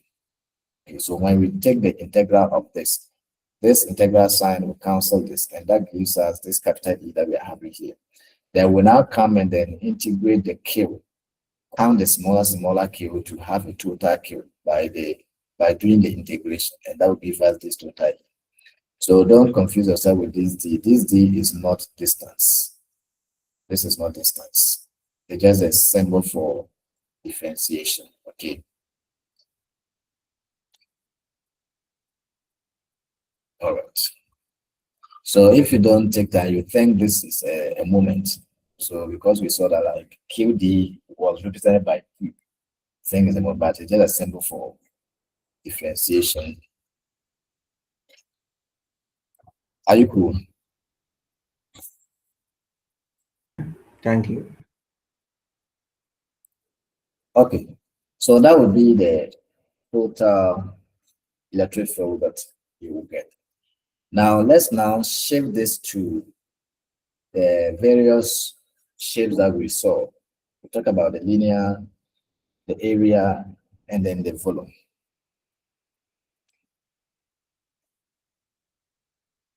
So to write down the small charge element, to write down the small charge element,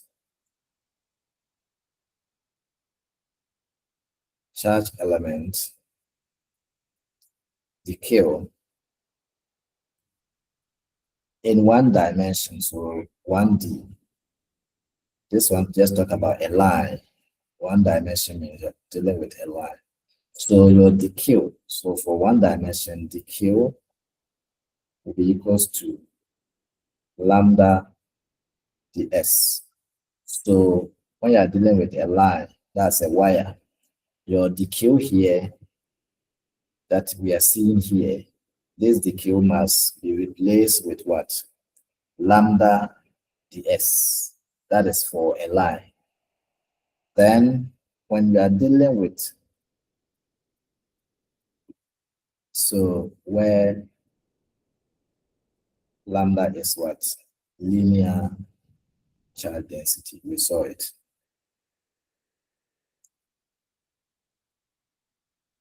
Charge density. Then when you are dealing with a 2-dimension, that's 2D, then the dq should be represented with sigma dA.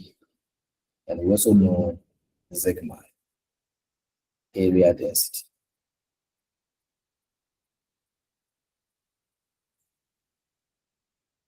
And finally, when you are dealing with a 3-dimension, that's a volume. It means that your dq should also be changed to rho dV. And rho is what? Volume density. So these are the things you should know. And then the S will be small length element. So if you are talking about a length like this, this is a wire where you have charges along this wire.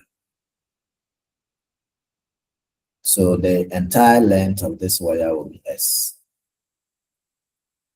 Now, if you consider just a single portion of this, so this element is what you are calling the ds. Okay, so that's the meaning. So if it's a volume, the same way, the portion that you consider will be your dV. If it is an area, the smaller portion that you consider will be your dA. Okay, so that is about the area and then the volume element.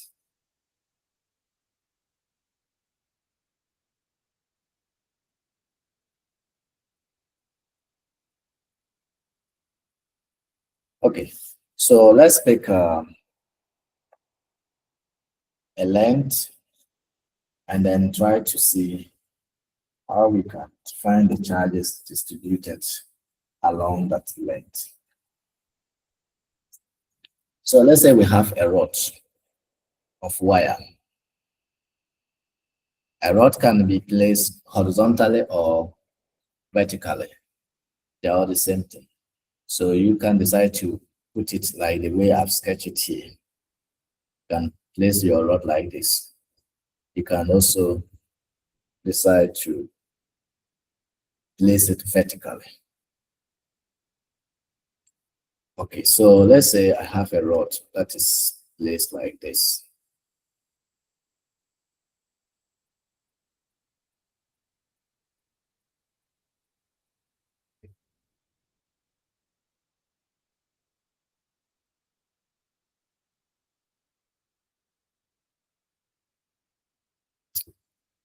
This thing. Okay.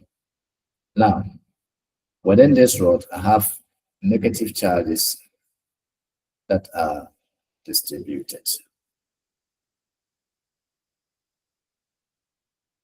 I'm using a vertical because of what we've gone through. We are going to apply the same knowledge so that it will be easier for us to. So let's say the distance between this rod, or the distance of this rod, is L.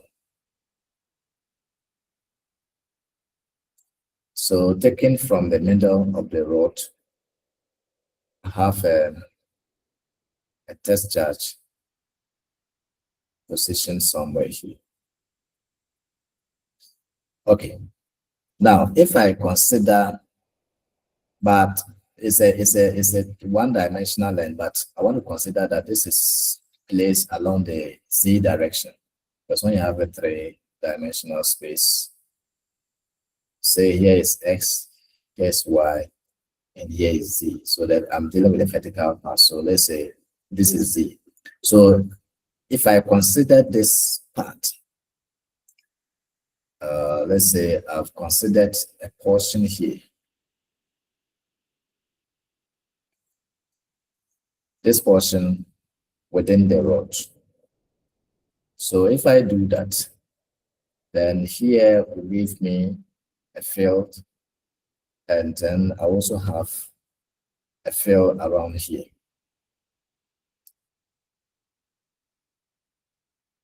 Because of the symmetry, I want to consider the symmetry. I also have a field around here, just as we saw. Okay. Now, this is my origin from this line. So origin, so here will be minus dz. Whatever I'm having here is going to be minus dz. And this portion here is producing plus dz. Okay. So my test charge is placed at this point, P. I'll have the same way. This is what I used initially. We're having positive and then negative. The same way that I want to apply here. So here I will have minus E dz. So the E field will be minus dz, and this one will give me E plus dz. This is R, as we saw. This is also R. Then this will be X. Now let's say there is an angle here, theta. Okay. So now that my charges are distributed per unit length, this is a length.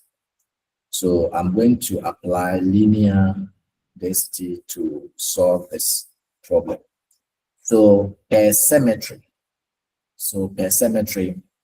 the electric field from the positive Z and then the negative Z direction will cancel out along the Z direction, because whatever that is going up here and whatever that is coming down, they will cancel out. They are the same thing in terms of magnitude. Okay. So what I will be left with would be only for the horizontal electric field component. Okay. So the vertical, just like we saw from the earlier example that the proof that I've gone through with you, you realize that the horizontal components canceling out. The same way here is that the vertical component will cancel out. So we'll only be left with the horizontal electric field component. So, okay, let me put that statement there. So applying symmetry.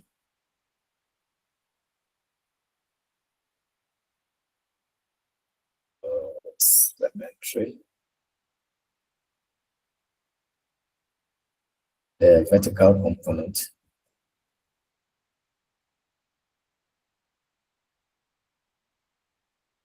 Components.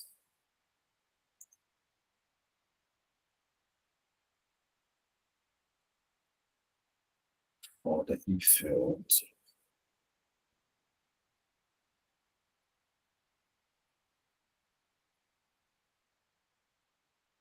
Cancel out. We only consider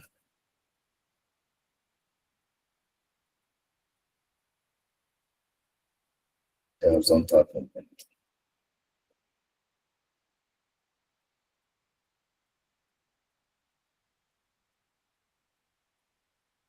Okay, so by considering the horizontal component, we'll have our elements, the dz element that we've chosen to be dq is equals to lambda dz, as we saw. So here, so this dz will be lambda the Z, so the Q. What did I choose here? Yeah. So the element that we pick will be what? Lambda dz. That's our dq because we recycle a q component. So this is a charge, this is a charge. Okay, so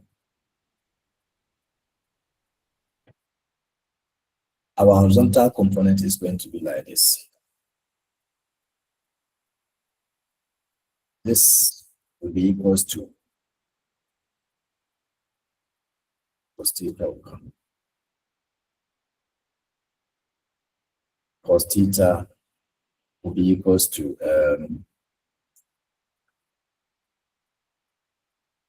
1/4 pi epsilon naught, then lambda dz over our r square. This is what we expect. Then this is the dz. The dE is this one. Whatever I've written here, then it's multiplied by cos theta. So we put our cos theta there. Now the same thing that we've gone through, we have to find for cos theta and come and then substitute. So we can do the integral and then come and do that first.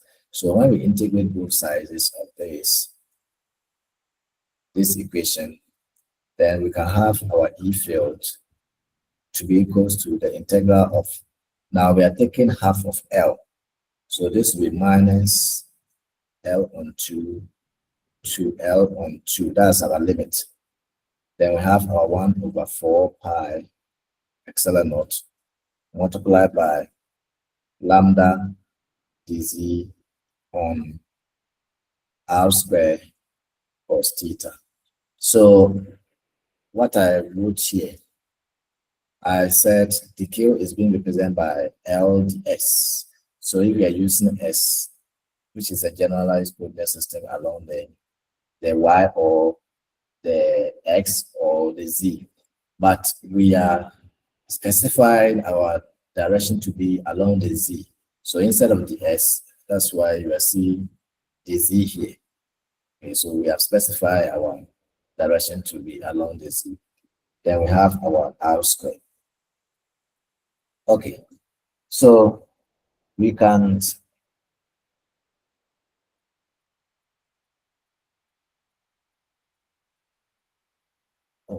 I left 2 here. There's supposed to be 2 here. Let me see. Where I wrote the E. There should be 2 here because when we cancel out the 10, we're left with 2. Let me come back here. This 10.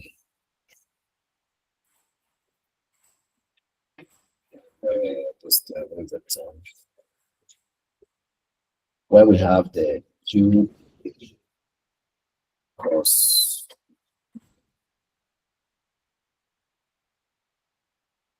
next 10 for this. Yeah. Yeah, take a minute. So here the E field is 2E cos theta after we apply our symmetry here. So it means that we also have the E to be equal to 2 the E cos of what? Theta. So that is what I've applied here. So after applying the symmetry, what will be left is 2 the E and theta. So there's 2 here too. But there's also 2 here. So this is multiplied by 2. Okay, so we have 2 here. Okay, so this is what we are going to have. Now we can go and then make our cause the subjects just as we did today. Come and do our substitution. So I can rewrite this one. 2 integral of minus L on 2 to L on 2. Then I have lambda over 4 pi epsilon naught times dz over r squared. I've separated the constants because they are not going to change. Okay, so we have to first of all reduce the x to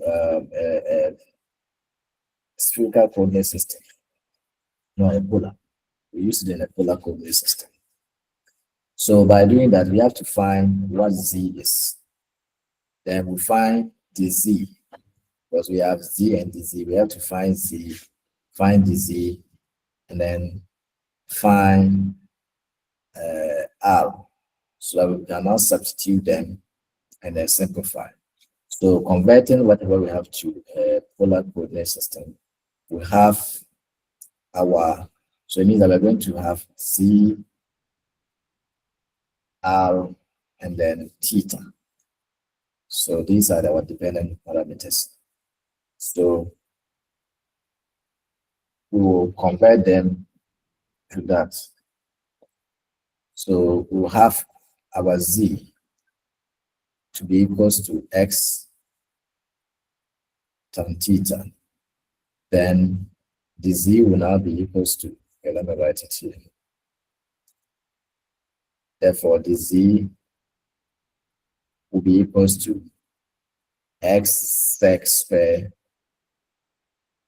theta d theta. Then you also have x to be equals to r cos theta, and then your r square will be equals to x square sec square theta. Then finally, if z is 0, then theta also becomes 0 degrees. Okay, then you change your limit of integration. When z is equals to L on 2, what becomes theta? Theta becomes 0. And when that is where tan theta is equals to L on 2 divided by x. Okay, so we now have that. So, but when z is equals to L over 2, we have theta to be, no, z is 0 because this one will be theta degrees.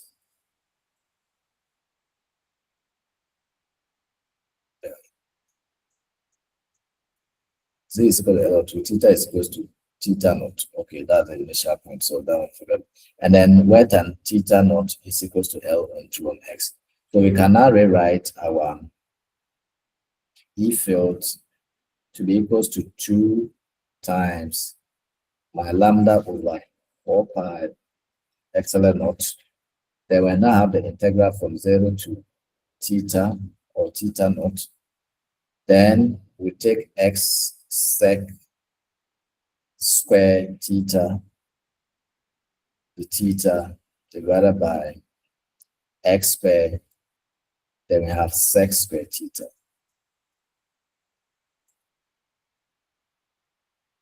Then everything is now multiplied by our cos theta that we have. If we simplify this, we see that sec square theta will take away sec square theta. X will cancel one of the x. So we'll be left with 1 over x cos theta if we move forward. So our E will now be equals to 2 times lambda over 4 pi epsilon naught integral of 1 over x cos theta d theta, and this is taken from 0 to theta or theta naught. Okay, so we can also see that the dependent variable is not x but only theta. So we can take x out and do our integration. So our E can now be equals to 2 times lambda over 4 pi epsilon naught multiplied by 1 over x, then integral of 0 to theta naught cos theta d theta. But when you integrate cos theta, it gives you sine theta. So when we go ahead and do our integration, this will give us 2 times lambda over 4 pi epsilon naught times 1 over x.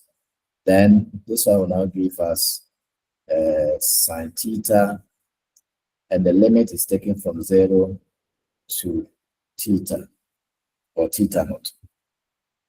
Okay, so if we substitute our limit of integration, you realize that since the lower limit is given as 0, it's always the upper limit minus the lower limit. So the lower limit term will vanish because it's 0.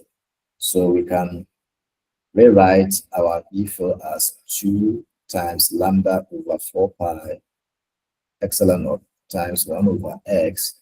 Then this one now becomes sine theta naught. That is if we put the theta naught up here. Okay, so that will be our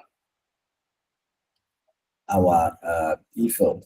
But I mentioned that when theta is equal to theta naught, then z is equal to what? L on 2. Okay, so we find sine theta from the scale that we have here. Come back and then find sine theta here. Yeah. So when you find sine theta, the same way that we did from the origin here, so here will be L on 2, here will be minus L on 2. So we are using theta here. This will be sine theta will be equal to opposite, that is L on 2 divided by R. Then you find R. Okay. So you can see that our sine theta is nothing but from the diagram. So, but from the diagram,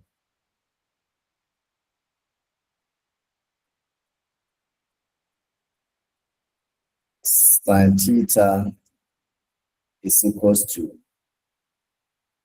L on 2 divided by root of x squared plus L on 2 square. That is our sine theta. So in place of sine theta, here we write the definition of sine theta in our expression that we have. So our E now becomes 2 times lambda on 4 pi epsilon naught times 1 on x. Then this one will now be times L on 2 divided by root of x squared plus L on 2 everything squared in the root.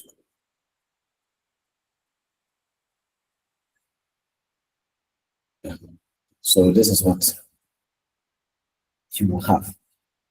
Now, if we simplify further, you can see that these two here, we cancel these two here. But this one is multiplying here. You can write it down there. So these two will cancel that too. So once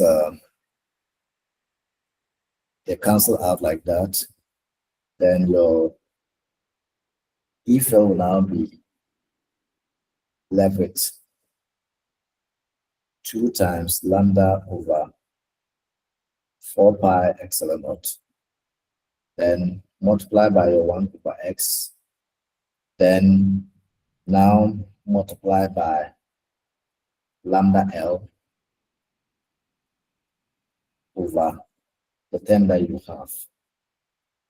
So you have root of x squared plus L on 2 everything squared. And this is the E field along the x direction of a line. Okay, so you have a line. So you can also have your line that is placed horizontal. So when you also have a line placed horizontal, the same scenario that you go through, the same knowledge, just that you will have your final E field to be along the Y or the Z. Okay. Any question, please?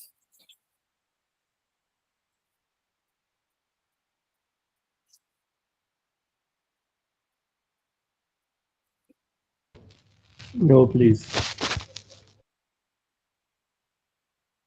Okay. Also, this 2 is not supposed to come. What of it? Yeah, this is one. Because I've already cancelled the 2.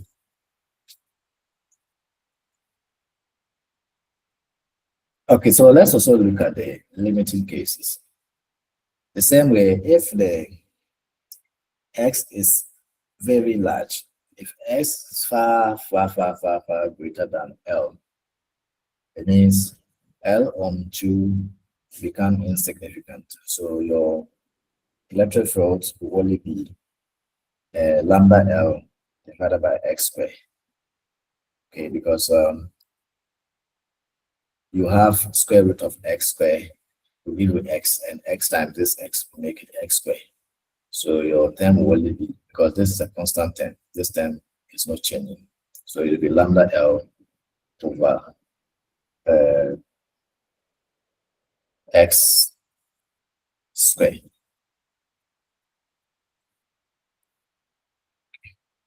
So if the L is also greater than the x, so in other words, if the distance between the selected points along the rod is large enough, then the point charge comes closer to the origin. So you have your E field along the x to be lambda over 2 pi epsilon naught. So let me write those instances that I'm saying. So if x is far greater than L, so your E field will reduce to this. E field reduces to 1 over 4 pi epsilon naught multiplied by lambda L over x squared. This is what you have. Again, if the L is rather greater than the x, so in that case, you are going to have your rod extended and your x will now be closer to the rod, the origin of the rod. So what will happen? So once the distance is short, you expect a strong field. So once this is greater than that, let's come back to the original equation. So you see that the x becomes insignificant. So once the x becomes insignificant, then you're going to have square root of L on 2. So the square will cancel the root. Then you'll be left with L on 2. So there is L up here. It will cancel the L down there. Then these 2 will reciprocate, go up and cancel the 4 here. That will be 2. So this is what I'm saying. So if that happens, we're going to have our electric field will be equals to 1 over 4 pi epsilon naught multiplied by, so this is now multiplied by lambda. So let's say 1 over x, then multiplied by lambda L divided by root of x squared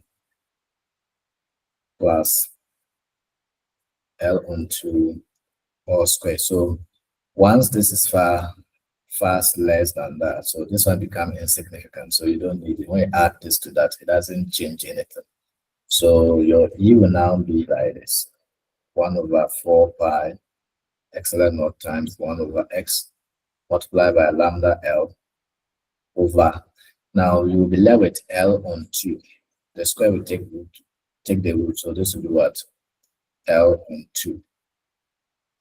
Now I can rewrite it as this: 1 over 4 pi epsilon naught times 1 over x Now multiply by 2 lambda L divided by L. So this L will cancel this.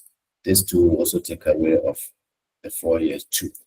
So your E will now be equal to 1 over 2 pi epsilon naught, then times lambda over x over x. So in all, this is equal to lambda over 2 pi epsilon naught x. So this is how your E field reduced if you have that instance. Okay, so we are done for the rod. We will do for a ring, then finally we do for a disc. Okay, so in all the proving are the same. The only thing is that you are changing the shapes. So instead of we're using lambda dz, so if it is a disc because it's a ring, if it's a ring because it's a sphere, you give you a circular solid. It will give us a radius, so that will give us the area. So that will change to the A.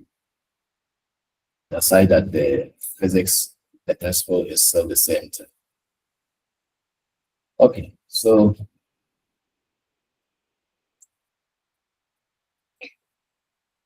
set for some hours and Philippines. We are left with some 11 minutes. 11 minutes. You people didn't join on time. We're supposed to go out for break for 10 minutes, but we've also gone for the break. So you have joined on the exact time, then we have used the 10 minutes for our break. But because we joined late, that's why we didn't go for break. Okay, so no problem. I'll end here, but I want you to go through the disc and then the ring. When we meet next week, I'm not going to go through like the way I went with the rod. I only explain and then move, because you can testify the nature of the course and then the content that we are supposed to cover before we sit for our exams. But because I take my time to write and we don't move fast, so that we don't always like cover much of the content before the time. So I just want to take my time and explain to you to understand this so that you apply that to the disc and then the ring. So the subsequent ones I will be moving a little bit fast. Okay. So any question, please, on what we've done so far up to this point? Anything that you did not understand or you didn't get it right?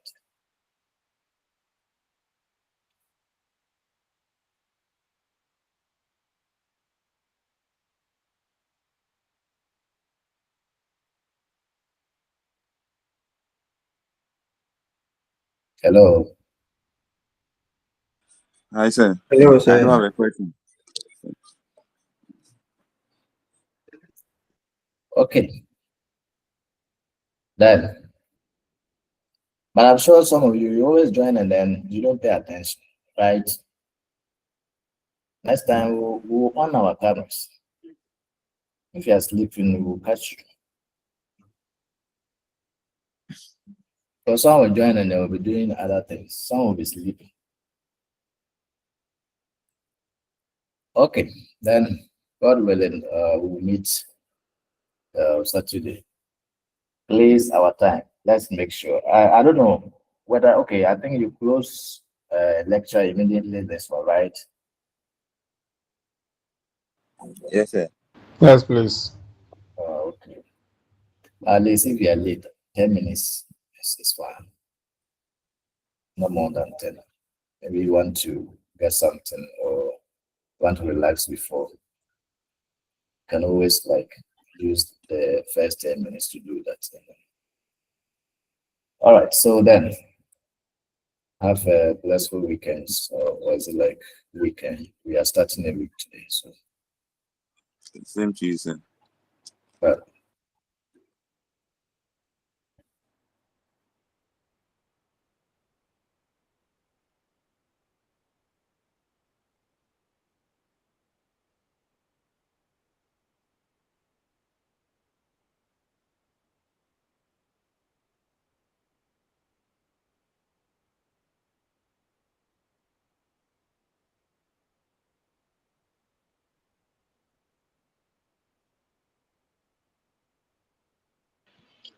Hello, colleagues. Hello, colleagues. Hello. So, yeah, please, Mpacho Mumbuan, why I just joined, but what I read, I want to know what the topic is. What subtopic we are speaking.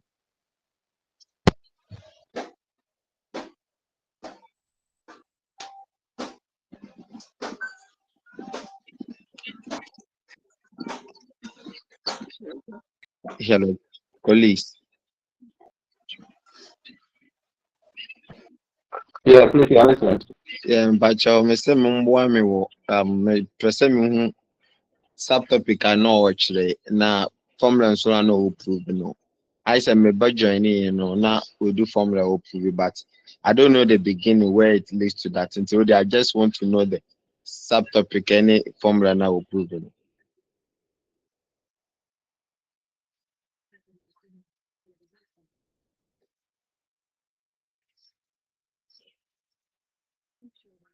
Pacho Motimenka.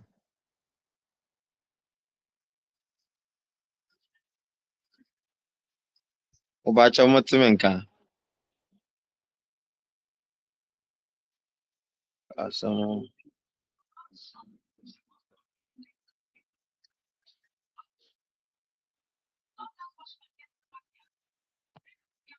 Mamikwa. A baby, a baby,